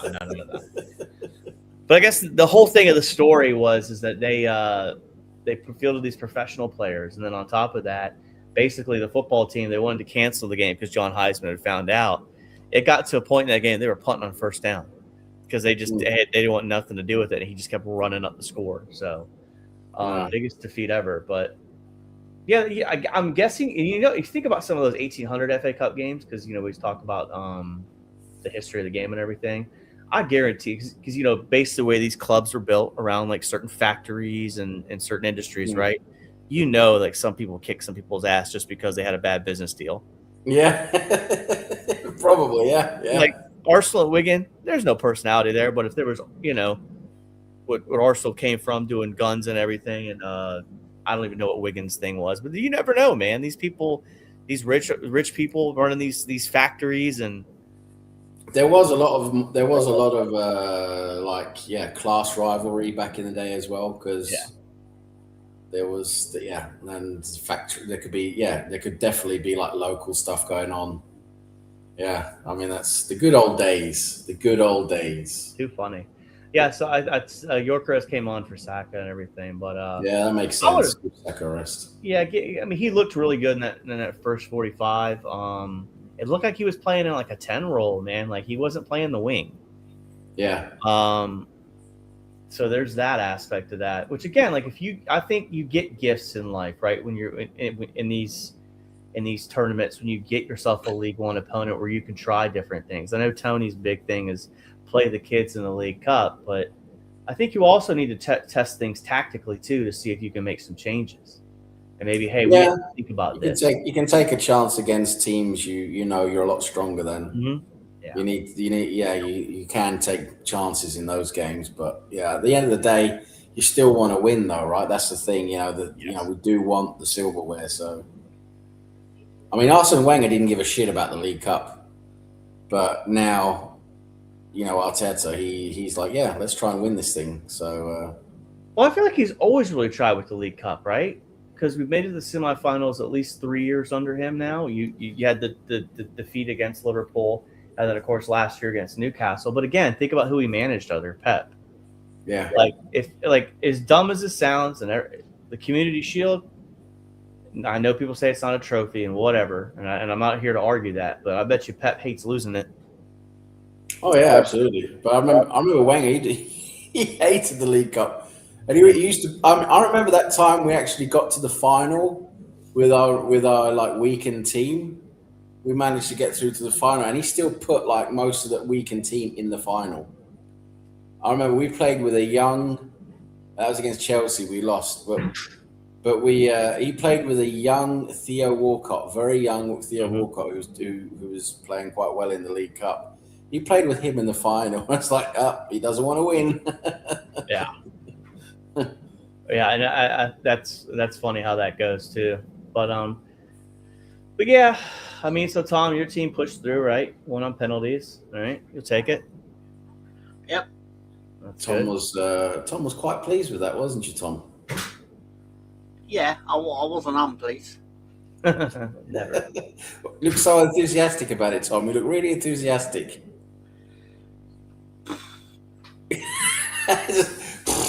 Oh God, you're still in the cup. Oh Jesus. But I would imagine from Tom's perspective, he just wants to survive the league at this point. Yeah, I mean the priority is going to be the league, isn't it? But Yeah. The reality is that unless you're in that Premier League Big Six, you don't really have the luxury of basically going, oh yeah, we can really try and put together a cup run for what? To be fed to Man City at some point when we're unlucky enough to draw them away. Well, here's the worst part about that too, is the financial compensation for these trophies too are not where they should be, in my opinion, compared to the compensation for the Champions League, the compensation for the league. Like, I think I heard somewhere that the League Cup pays out $100K to the winner. Yeah. Yeah, they're like very small amounts. They've been that for a long time. Yeah. To be fair though, that's because it's the League Cup is obviously run by the English Football League.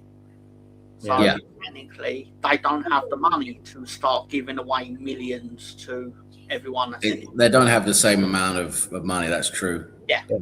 But I think it could be more than 100K though. I mean, that's been a small amount for a long time. But yeah, it could. But I suppose I'm not speaking for them, but I imagine this is true. They're not really feeling rushed into upping the prize money because they know it's going to go to Liverpool anyway.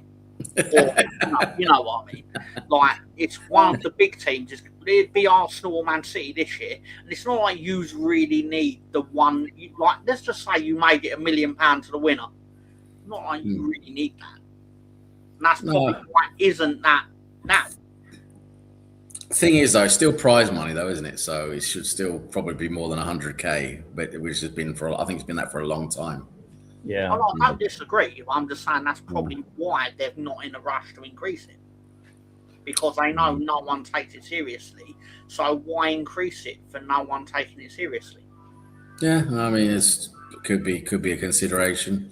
So 2-2 Rangers at half-time against Hearts. That's a big game in Scotland. Draw them away for a noon kickoff. Who do you want to draw, Ian? She's talking about Leeds getting Man City. Like, if we drew Man City, it'd be away, and BT Sport would go, not only can you not watch it, but we're putting it on BT Sport, but you're definitely not going to do well because it's going to kick off at 11:59 in the morning. Well, go ahead. I was just going to say, this is a good point from Chris Nixon. Welcome, Chris Nix, by the way, you slag. He says, I mean, the winner of the League Cup basically gets just a third of Kai Havertz's weekly wage. So it's like, could probably be a bit more, to be honest. Yeah, it's funny. So yesterday, I could make the FA Cup prestigious tomorrow, and I'll do one simple thing. Basically, that fifth place in the Champions League, the fifth Champions League place, give it the FA Cup winner. If you want people to take the FA Cup seriously, make it something genuinely worth winning, other than the prestige of winning it. Because the prestige of winning it should be you'll be in the Champions League if you'd win it. Everyone would start taking it seriously then, mysteriously. Because right now it guarantees you the Europa League, right? Yeah, right now I think it's Europa League. Yeah, but I would definitely never say the Champions League. That would just be ridiculous if Birmingham won the FA Cup. But that's the point. If they win it, then it's on everyone else to stop them. Yeah, but anything can happen on the day, can't it? Well, you say Europa League, it should be Europa League, but Crystal Palace didn't even think they were going to win the FA Cup, or they would have put in the paperwork to actually qualify for the Europa League, and they didn't. Because they didn't actually think they'd win the FA Cup. That's true. They bothered signing the paperwork. The Europa League is one thing because but I mean, Champions League. I don't think the FA Cup winner should go into the Champions League. But we're not scoring 7 goals in the second half, by the way. It's kind of just slowed down a little bit. Arsenal had a couple opportunities, but it's slowed down a little bit. What are your thoughts if we get drawn in the next round of the FA Cup against Leeds? Just the next one in line. Whatever happens, Next happens. one in the line, I mean, baby. I don't mean that in a disrespectful manner. It's just like it is what it is. I kind of texted my buddy Matt over this. Like when Gary sent the thing about saying Arsenal could get Champions League against Man City, League Cup, and April. It's like, okay, let's do it. At this stage, man, like if we're and I mean this when I talk about this when I think about Arteta and his future, like we need to embrace these challenges with this team and not be scared. So my point being is like whoever they put against us, we'll figure it out. And if we don't win, we don't win. So Yorker has just had a chance to hit the post. Was off of a pass, I believe, from Madueke. It was kind of like a through ball run where someone delivered it to him pretty well.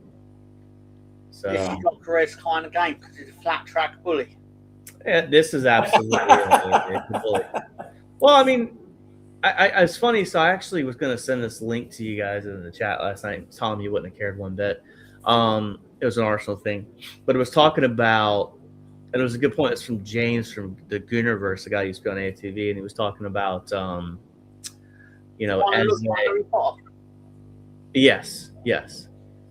Well, he's talking about, Eze and Yorkerez and people's expectations and like, well, scoring around the league is down. Like Verts had issues. Basically talking about all these players had issues, and it's like, is it just the league or is it something more than that? It's like, and every week we're sitting here whining about what Eze is doing, what Yorkerez is doing, and it just basically what I took about it is like, let's see what happens. Everybody relax. Everybody is struggling except what Thiago guy and.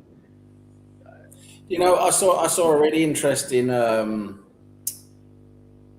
stats overview yesterday where they was comparing this season's XG for each team compared to last season.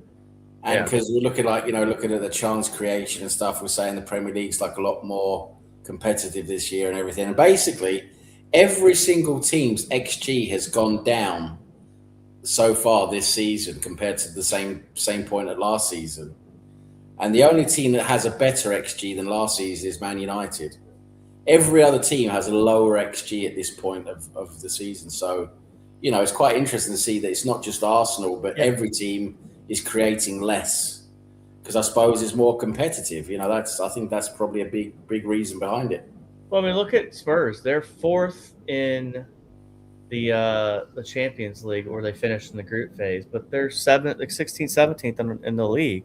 Yeah, it's kind of like where for I sent you guys that text and Tom with this funny response, which was a good funny response and it was good. It's like, oh my God, Spitzer with a level-headed take. Who would saw that coming? Which again, like she said to me and actually watches games, so she knows the real me at times where I'll just swear up and down when I see something stupid. I was cussing Madueke out the whole first half. One, because of he would lose the ball and he would just stop. Whereas, I feel like Martinelli gives us a little bit better going forward. Trossard, if he loses the ball, he's in on that person, right? Yeah. He's immediately trying to fight to win that ball back. But I guess my point being is, look at what Brentford's done this year against some of the big six teams, right? They're not – we weren't playing a kids club. Do you know what I mean? They're the best. They're the best. They're the best informed team apart from us over the last 10 games. Well, we were lucky to get out of there with a point, if we're honest. I mean, they're number 2 on the form table when you look at the last 10 games. So they've been doing well lately. Brentford is a tough team to go to and play. But Chris is saying Wrexham are in the draw. Did you know they have owners who are Hollywood actors? I only know this private information. Yeah, I mean, imagine if we got Wrexham in the FA Cup. Now, now, Spencer, do you know this? Do you know the story? Arsenal against Wrexham previously. No, I do not. Be sure. Right. So basically, that would be quite fascinating if it happened again, especially if we draw them away now at the Racehorse Ground. But the thing is, we drew Wrexham in 1992. Okay. Away in the third round of the FA Cup, and they were literally 3 divisions below us. Okay. They were not a very good team. And we went to Wrexham and we lost. We went there and lost. It's one of our worst cup losses in recent history. against Wrexham away in '92. So it's like, yeah, we've got some demons we want to kill there, basically. Yeah, that's the beauty of the FA Cup, right?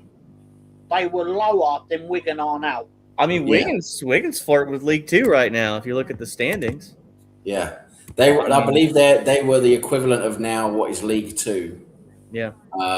That back then, and and I think we even lost 2-0. I think it was. I don't think we even scored a goal. That was even worse about it. I think what, Tom? It's 2-1, I believe. Oh, it's a 2-1. I thought it was 2-0. But anyway, they scored 2 goals and beat us, so that was just one of our worst. Because then they scored last minute a free kick at not free. It was like I've seen it a million times, but it was like a long range goal, wasn't it? I can't quite remember the actual goals. Isn't it Mickey Adams or Mickey Thomas? Sound like that who scored? No, I'm not quite sure. Yeah, lost. We confirms it was 2-1. Yeah, we lost 2-1 to Wrexham. But anyway, that was a dark day when we lost them. I mean, that was just absolutely atrocious. So I'm just saying it'd be quite fascinating if we drew them away now in the FA Cup, and they're quite a decent team now. So, but we could go and let's go and slay those demons. It has its own Wikipedia page. Well, the Dragons, yeah. So, what would you say? The match has its own Wikipedia page. Yeah, I bet it does, because there's a pretty big thing back then. Yeah, Mickey Thomas free kick in the second minute, won the game. Oh, I really had a good moment. Oh, wow. So, yeah, he was right, Tom. Well done. Yeah, and I just remember the score. Just fucking can't believe fucking losing. So you just had a good run from Martinelli with a pass to Eze, and Eze broke through everybody and ended up putting it in the side netting. It was never going to be a really good shot based on the way he was running. But it looks, they're practicing shooting, as Holly would say. It looks like Salmon's getting ready to come on, and then also nice. Yeah. Molly Salmon to go. Cool. I'm assuming he's probably coming on for Saliba. That'd be my assumption. Yep. So Saliba got 60 minutes in. I guess the rumor is he had an illness on Thursday. Wasn't able to come in. Yeah, I think he was out ill, apparently, yeah. I think we definitely missed him Thursday night. You know? He was eating those dodgy fish tacos, you know? He might. I gotta figure if Gary actually went to that restaurant or he just humored us. No, I think he was in Houston now, wasn't he? Whereas in San Diego previously, so he didn't get to. Oh, okay, all right. I think he's only in Houston now, so. Yeah. I don't know how Houston is this time of year. So. I don't know. Do they get? I suppose they get quite cold, don't they? I think Houston gets down into the decent temperatures. I mean, it gets cold on the Gulf Coast. It can. Surprisingly cold. You would be surprised. It doesn't stay cold for long, but San Diego, like, they get cold in the morning, but it goes to like 60 during the day. Like, it's dumb. Yeah. It's nicer on the south coast, like the southern part of California is a lot nicer. Oh, climate. easily. Rangers are now 3-2-1 up, so they're beating Hearts. That's good for them. And I remember this. Weird brings up we lost to Millwall 2-0 in '95. Yeah, as George Graham's last season. Yeah, that was another terrible result. But Millwall weren't in the. They weren't like way down in like the second division though. That was. I think they were like only a league below us at the time. I think, but. Yeah. They'd pretty much been championship for a long time. Well, funny story. 2 goals and went to Liverpool. Yeah. Well, let me tell you this funny story. So it's funny, but it's so my daughter had her last chorus concert for district or whatever last night, and one of her friends is a Man City fan, and I don't really talk to him too much. He's a Rangers fan for hockey, so. Ironically, I had got, they sent that the picture of like City having, less, they couldn't fill their stands up and everything. Yeah. So he comes up to me, right? He goes, and this kid's 17, maybe 18. So he goes, "Hey, is it choking season yet?"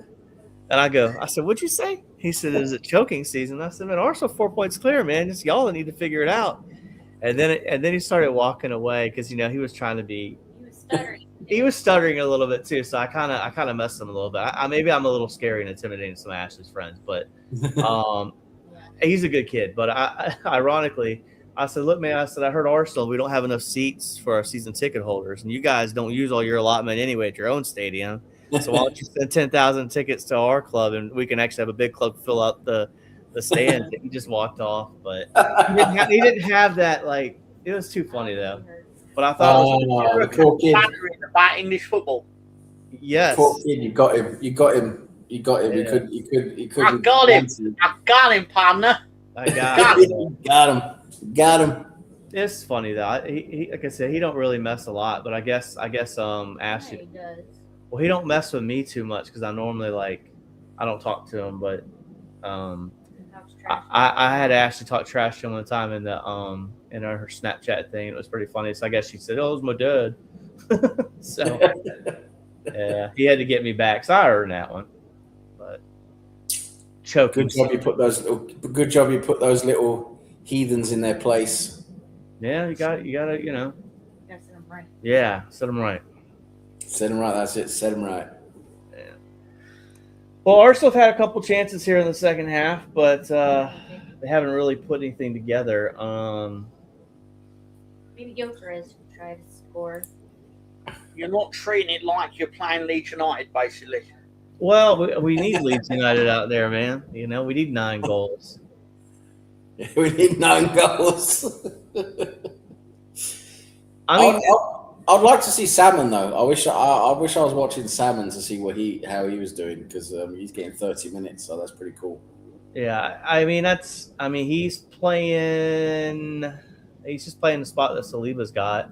Yeah. Well, so Miles Lewis Skelly here with this midfield thing, like he's still inverted. Like I know he's playing left back right now in theory, but he's right in the middle, like he's sitting like a holding midfielder. So, but I guess I'm going back to Thursday because I know I'm gonna have to talk about this with Gary on Thursday. So or Tuesday night, we're gonna have a talk about it. But I guess my point is, I think coming into the game, it was 2 points dropped. But after watching it, I think we were lucky to even get a point out of that one. Yeah, I think that's a decent take. I think Brentford. You got to give Brentford credit. They played a good game. They gave us a lot of trouble with all their set pieces. I think they still have City. I think they still have to go to the Etihad and play. Yeah, I think so. But then if I'm looking at one moment, and there were Rice passed it to Gyökeres, and I think, man, you just got to slot that ball away, Declan. I mean, you're right there. Martinelli, that chance at the end. That infuriated me because Yeah. that is just Martinelli in a nutshell right there. Well, I also think that's the margins, right? So, like, if you talk about how a season goes, like, you're always these defining moments, and I don't want to sound like Rory Jennings with his stupid Hallmark takes, but you've got you get so many opportunities in the game to score a goal, and a lot of times I see Arsenal like. The 30th minute, there'll be an opportunity that goes a little wide, and that ends up being the deciding factor of the game. Yeah, we see that's the reason Martinelli is not world class, and I don't think many people would say he's world class. I don't think many of our own fans would say he's world class. But No. The difference between a world class player and what Martinelli is that last chance he had against Brentford, because a world class player would slot that ball on the first touch into the goal. But Martinelli had to take his touch, and that gave the goalkeeper the time to come out and block it. Yep. If he takes that pass first touch and shoots it first touch, the goalkeeper cannot get to it. Yeah, agreed. And that's so typical Martinelli. Martinelli always does that. He always takes too many touches. That's his thing. Spencer is able to watch it. Yeah, just I mean, what does she want to play by play? I'm not that talented on that. They're kicking the ball around. There you go. No, so it's funny you mentioned that because I again, like I said, not to be over dramatic or sensationalize things, but those are the moments in games, right? Like, and this is stupid. Like, go back to the Liverpool game, right? Gabriel has a chance to put a header in the 95th minute to potentially win the game for Arsenal. He doesn't make it. I mean, that's not fair to judge Gabriel, but I'm also like, that's a moment in time that you went from 1 point to 3 points. Skelly just had a rough tackle that they end up being a yellow card. Could have been something else. I think Rosie was saying that. I think Rosie's, if someone has paid to watch the Arsenal game, they Can they not share the details and you can all watch it? Spencer's in America, so he's watching it on something we can't watch, basically. So Yeah. it's different, and the UK is different to Norway as well. It's all very different with these cups. It's all different services, apparently. Yeah. Where are we watching? Well, Based on where you are. ESPN Plus. So, I mean, for me, and I was watching something yesterday. It was on one of those debating channels, and they were talking about the NFL versus football, and basically, what's better on stuff. And the first question, who's got better athletes? I would argue the NFL all day. It's a more violent game. But the second one, oh, here we go, Martinelli with a run, and Too many touches. way too many touches again. There you go, Holly. You know it. Holly knows it. Yep. Not a wicked He's dinner. probably really good at foreplay. I mean, damn. yeah, I mean, he waits. Again, that's the story. But here's the best part about Martinelli. Martinelli would absolutely score 25 goals in La Liga and be sold back to the Premier League for 120 million. Yeah, he is more of a La Liga player. I agree with Yeah, I absolutely think, because look at how he does in Champions League. Yeah. It's night or day. I mean, it's Weir says it does wind up people that TNT Sports bought the rights to the FA Cup and are watching on Freeview. Yeah, exactly, for England. And that's the thing, they're all these services are region locked as well. So yeah. the UK services I can't watch unless I get like a VPN thing, which you have to pay for anyway. Yeah. And then the US stuff I can't watch. So, so it's like you can't just share it over different regions. I haven't had a VPN in years. I used to, when I was deployed, I had a VPN so I could watch everything US related. But even now, like YouTube TV, like it can catch if you have a VPN almost. So, but again, like to watch the NFL to watch every single game potentially possible, it would cost you about $1,300 to $1,400 a year. Yeah, it's crazy. Yeah. And here's the worst part about that. $500 of that is just the ticket. So that's the extra stuff like your Peacock and your Paramount Plus for Amazon Prime, Netflix if your team plays. But yeah, it just looks like a training match right now, guys. I mean, Arsenal are trying to score, but it's not like you're going to give 100% when you're 4-0 up in the FA Cup, is it? Yeah, and I don't think they should either. I'm not expecting it from them, but yeah. I still think some of these guys want to score, and it makes sense to make an Eze play the whole game.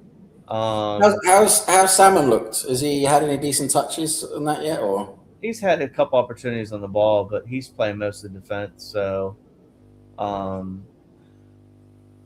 yeah, I mean, he's looked okay. I mean, but they haven't really been tested. Jesus tried to score, but he was offside. Yeah. But again, it's some of these guys. This is the thing that let's go back to the Brentford point. This is my only. I have two concerns with this Arsenal team. One, goals dry up, and two, injuries. If they can get, I mean, I know it's about an ifs, but I don't think Arsenal will lose any more games this year. I think if anything, they draw more games in the league. Yeah. Yeah, I think we've got to. I just want us to be clear by 4. I still have at least 4 points, if not more, by the time we go to City. Because I'm just, if they're just 3 points behind us when we go to City and we lose, that's gonna really cause problems for. Well, I think the reality here is this is the mindset of the fan base too, and there's two different things, right? The players have a belief, and then the fans have doubts, right? Some Arsenal fans are not out loud going to say that they have doubts about what's going to happen in this, but there's a cautious, excitement.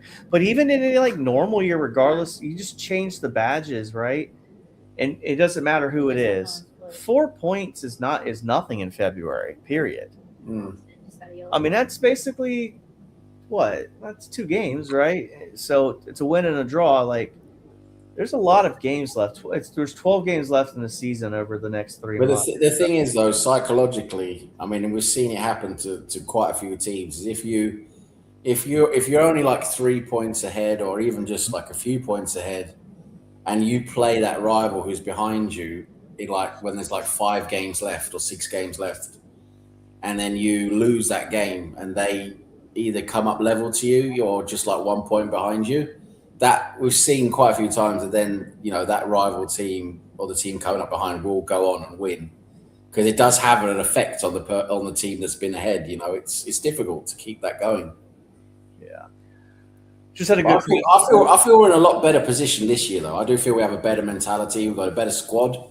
The squad's a lot better as well. I mean, the squad should help us through. But there's still 12 games to go. We've got Wolves away on Wednesday. That's going to be a tough game because they're going to put everyone in. They're going to put everyone inside their 5-yard box, basically. Well, that's a game where I think you approach it differently too. If you're Arsenal, you sit there and you say, "Hey, well, cool. You guys are going to play everybody behind the ball. We're just going to take shots from behind the 18 right here. And if something ricochets off you, we'll get another own goal." Yeah, I think it's how you have to play that. And we saw that against Sunderland, where they respected Arsenal too much within the box and gave the space outside where Zubamendi had his goal. And we were able to have a couple shots in the game.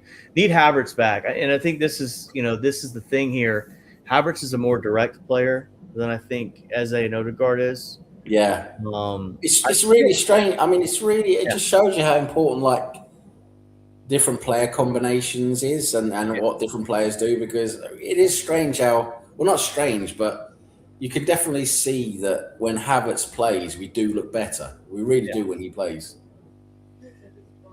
Yeah, and that's the thing. When Odegaard came in on Thursday, he looked really good. It raised the levels. I don't know what happened in that game as far as like from a mentality aspect in the first half, but they still got a point out of it. Now that obviously your goal is to win the game. Oh, we got a run here by Eze. Eze's got it. What's he gonna do? Come on! And he puts it off the Wiggins. It was basically a breakaway, 2-on-1. He tries to cross the ball over to Martinelli, and it hits off the Wigan player back to the goalkeeper. Really, I don't know. You should have held it. You'll have to see it and figure out what you think of it, but I think he could have done better. They think it was a handball too because he hits it up. Yeah, it should have been a handball. There's no VAR in this round anyway, so. Well, Salmon just committed a foul. Tactical, no yellow card. But yeah, the mentality when Odegaard came on, like the team just went up a level. And then there was a moment there afterwards where Odegaard had an opportunity to, I think it was off a turnover. We could have made it 2-0 and we didn't. So those are those moments that I was talking about earlier. That if you push that away, all of a sudden Brentford away 2-0, they open up trying to come get you, and now you can make it 3, 4, whatever. But Wigan are making 3 subs right now. I don't know who any of these guys are. So yeah. Raphael. But, when is the draw? Is that tonight? The draw? Isn't there another game tomorrow? When are they doing the draw? I'm going to find out. Hey Tom, does that shirt got Aronson on the back of it? Looks like it does. Oh. You knew that was coming. Yeah, I asked for it. You asked for it, man. And that wasn't PG. Yeah. Yeah. But tomorrow night, Brentford game. I wonder if Brentford plays. Yeah, apparently it's going to be the FA Cup draw is made tomorrow night.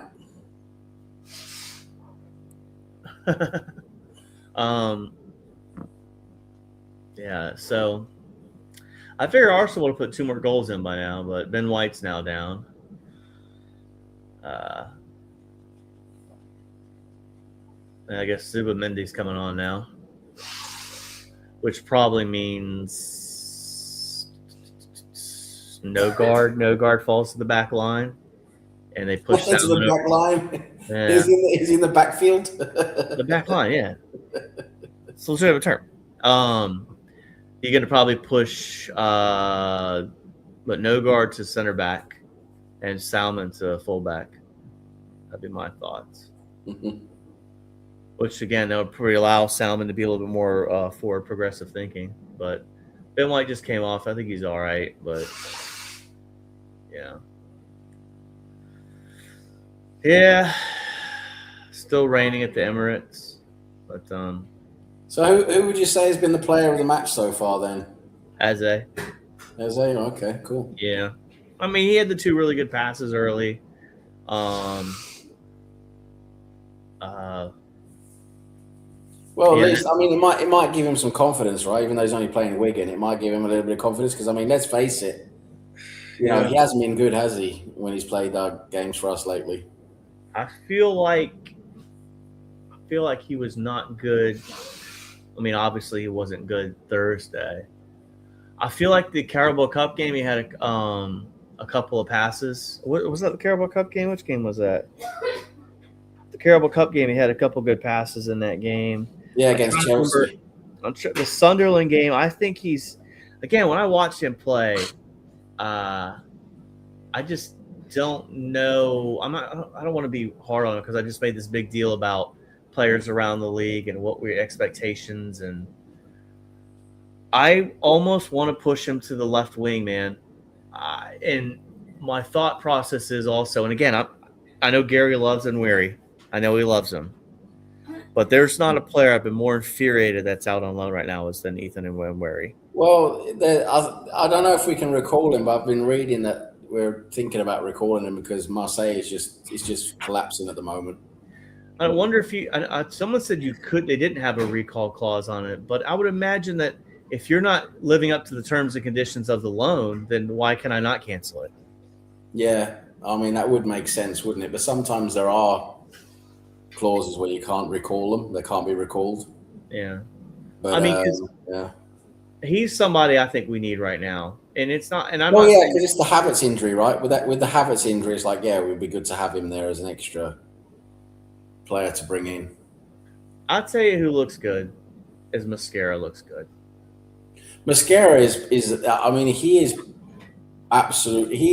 a real huge talent. I mean, that last ditch tackle he had against Thiago. Yep. Against Brentford. I mean, that was a pretty incredible tackle. And the best part about that too is it's initially off a mistake he made, and he rebounded that well to be able to recover. That's what I liked most about it. But yeah, I want to see Skelly in the midfield at this point, man. Like I mean, he is technically playing in the midfield, you know, as a fullback, is the way we invert. But I definitely, Strasser just got stepped on by somebody. But we'll figure out what happens there. But Eze's looked really good. And I'll tell you, also looked really good today. Nogards looked really good today. That's a talented player that I don't think we've played enough, especially to rotate between him and Declan Rice, if you're going to play Rice as the 6 at times. But Rice has mostly been playing the 8, so but we keep forgetting that Nogard was the captain of Brentford, and like this is a good player we ended up getting for basically not much at all. Yeah, that was a good deal. Yeah, he just committed a foul, so. But yeah, it was a good deal. But have we made any more subs? So at this point, Zubimendi came on. Trosser got stepped on. He was limping around. We're in the 83rd minute now. It's still 4-0. Yeah, I see Zubimendi's come on for White. Yeah, I mean White came up with limping a little bit, and that's the one that, like, man, some of these guys, I always question the fitness levels, but I don't want to say the club's doing anything wrong too, but it does make you wonder where all these injuries come from. I mean, we're playing a lot of games. I mean, if you look at this new Champions League phase, right? You went from having 6 games to now 8. Yeah, 2 more games. Yeah, and Yorkeres just took a bad foul, landed on his shoulder, so he's holding onto his shoulder. I think he'll be fine. But again, it was a pretty bad tackle too. Yeah, we don't need more injuries now, for God's sake. And that could, I don't know. Let's see how he is. Well, it says second half has dropped off a bit. Yeah, it's going to do that anyway when you're 4-0 up, and you substitutes and that. It's not going to keep up that intensity, are you? Yeah. Yorkeres is touching his shoulder, but he's not coming off. He looks fine. He Nice just landed on it hard, I think.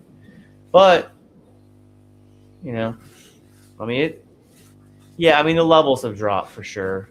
But your boy Salmon's playing fullback on the other side of the pitch right now on right, so.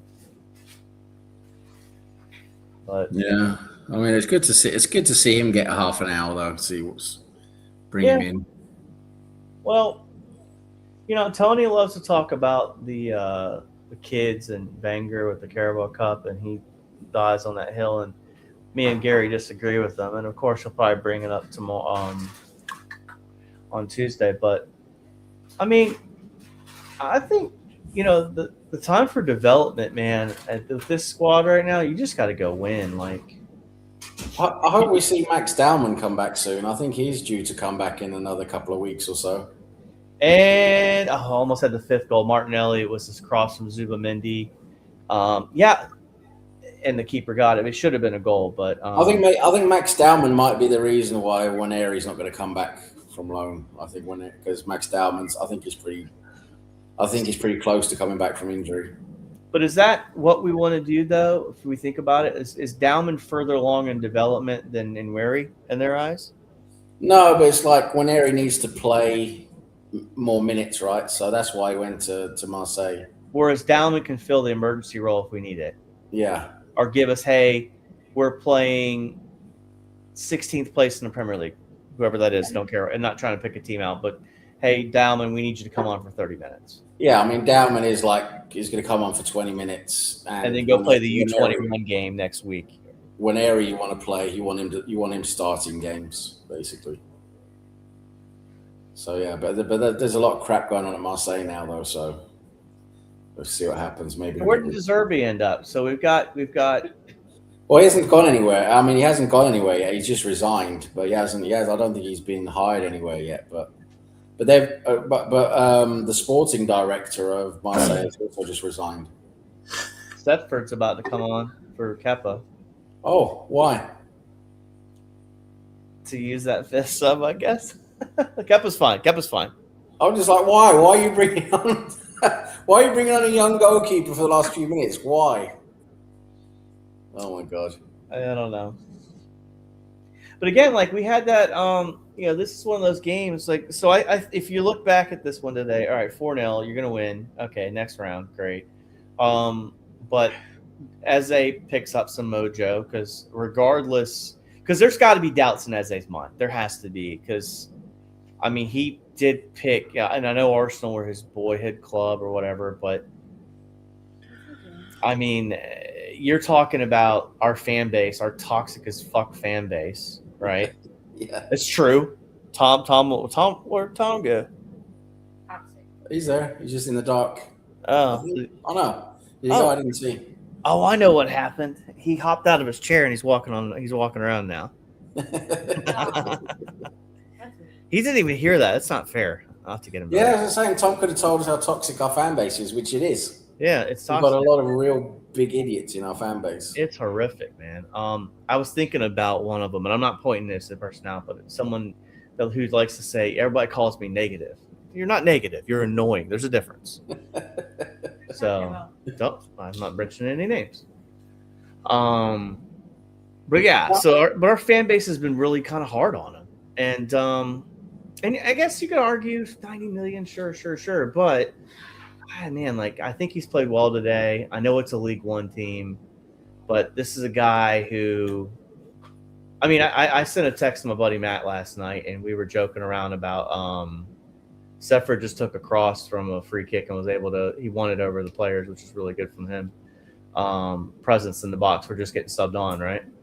Yeah, I mean that's pretty good going, to be honest. If you get a chance to see it, it's worth seeing it. He basically took it away from a Wigan player getting ready to head it. The backup to the backup. It's the backup. Ryan's not playing. I know. But yeah, Setford's the third goalkeeper. Normally, yeah. Yeah. Ryan's just not playing at all. Ryan's not even suited up. Yes. I know what you're saying, huh? Okay. All right. Salmon's on the ball right now. I think we're still going to get a 5th goal. It feels like it's going to happen. But anyway, the fan base, the negativity and all that stuff are I guess like Oh, Gyökeres puts it in. Yeah, But well, the it's thing like- is, there's some fans who they can never ever think positively. It's just always the glass is half empty, and that's just so annoying. Yeah, and I've said this to you guys before, and I don't mean to broken record, but everybody's trying to recreate it Erling Haaland and every striker they signed, and it's just not reality to get a guy that's as they just had a really good shot on target. It was stopped by the goalkeeper. Which again, the Wigan goalkeeper, man, when this game first started, I was like, that guy's gonna have a bad day, and he's played well. He's a freak of nature. But Holland. anyway, but yeah, so I think everybody's trying to recreate these moments of these guys that are great transfers, and I just don't. And so there's this weird nervousness. Oh, hey, there you're back. You missed it. No, I heard the whole thing. I've got an earbud. Oh, you didn't want to respond? Okay. About our toxic fan base, Tom. It's a chance for you to have a go at our toxic fan base. There's no point. There's no point. Fair enough. So I'm reading a message saying that Nurgle might be injured. Who? Odegaard? What is White injured? Hamstring issue for White? I don't know if it's a hamstring. He just went down. But that's the reason they subbed him on. But I didn't see anything about Nogard. Nogard's thought they're playing. I hope it's not another hamstring for Ben White, because that's what I've been saying with Ben White. The guy's he just can't stay fit, can he? Well, that's the other problem at this point too. Do we just have broken assets? That's the other question. We do. Right? There's 2 minutes of extra time. 2. Weird who says the fan base is what it is, but opinions that counts your own. That's true. It's true. But I mean, when you read people, they're just always. If you win a game like 3-0, and it's like, oh, should have done more. That guy didn't do well. It's just like, ugh. Yeah. Yeah, and again, like I made it to much to my buddy Matt. I said, you got last day of the season, you're 1 point clear, and Eze scores a goal at Crystal Palace to win you the league. And then what does he go down in history, right? So I think again, and this is that thing that James from the Universe's point he was making is like, if Arsenal win the title, who cares how many goals Gyökeres got? Like again, like it like some of those semantics matter when you're not winning. And I agree with that to an extent. If you're winning, like right now, if I was to tell Arsenal fans, you're going to win the league, but it's going to be, you're going to win 10 games, the next 10 games 1-0, and it's going to be 10 goals from Gabriel and Saliba headers. You're taking that. Like, you're not going to sit there and be like, whoa, what did your I think we're all like, I think football's changed a lot in recent years, whereas you don't have as many of the classic out and out strikers as you used to have. Yeah, there's a lot fewer now, because now teams play with a front line where all the players are contributing and scoring. You don't just have that one striker who gets all your goals anymore. That's most teams play like that now, where you just don't have one guy who's scoring all your goals, and it doesn't really matter as long as you've got players who are scoring goals. It doesn't matter who scores them.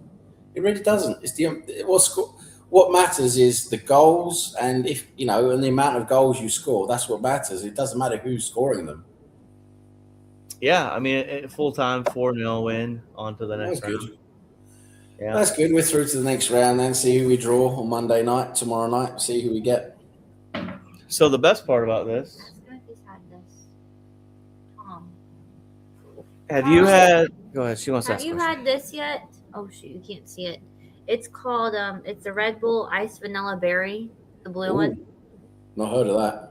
It's so good. Sounds horrible. You gotta try it. Sounds horrible. Ice. What do you call it? Ice Vanilla Berry. It tastes good. Ice Vanilla Berry. Wow, that sounds pretty good. It's really good. It's amazing. Oh, that's a good tip. Good tip. We'll have to try that. I take it Tom hasn't had it. I like all Red Bull though. Yeah. I still got to try and get hold of that cream soda. I'd have to order it online. The Pepsi cream soda one. Oh, Pepsi cream soda. Is that something new that came out? Well, they've had it for a little while, haven't they, Tom? Yeah, it's recent. Yeah. Have you still got a lot of it left, Tom? The cream soda. What, in the can? No, I mean in the like how many you got? How many cans you got? Oh no, I bought 24 of them last summer, and they're Right. long gone. Oh right, okay. Oh, I'll say yeah. They're already in the drainage system. That makes sense. That sounds really good though. The cream soda. I'm gonna have to try it. I have to order it online though over here because they don't have it in the shops. Yeah. Get it delivered. Yeah, she's on this Red Bull and Alani. Mm-hmm. I mean, I'm just a coffee drinker, if I'm honest, and I like a little bit of Diet Mountain Dew. It's still caffeine. So, Right. Well, 4-0 into the next round. That's good. Leeds advance as well. What'd you say, Spencer? Leeds advance as well. So Yeah, Leeds got through as well. So we're all into the next round, the fifth round. Would be good to see who we get. Be interesting. I would like to get Wrexham away to get revenge on them. That would be so cool if we could do that. That'd be cool. So next up, I suppose you guys are doing the trip on Tuesday night, and then we're doing the wrestling on Friday, aren't we, Tom? Is it SummerSlam we're doing on Friday, Tom? The next one is. Give me a second. I had made this. Survivor Series. There we go. But still, well, I'm not really planning on being around for it in all truth, but you know. You good? Okay. Does anyone know any painless? Anyway, let's. Are you doing the Wednesday one with Nighty, the Nighty wrestling one? I don't think they're doing it this week, but. All right. Okay.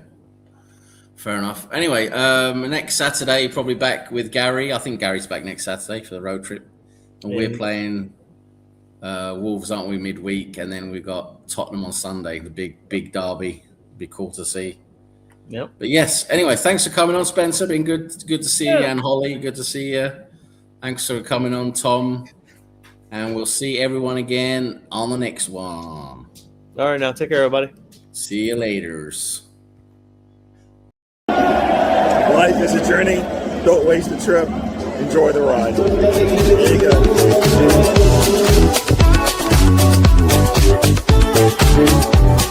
go.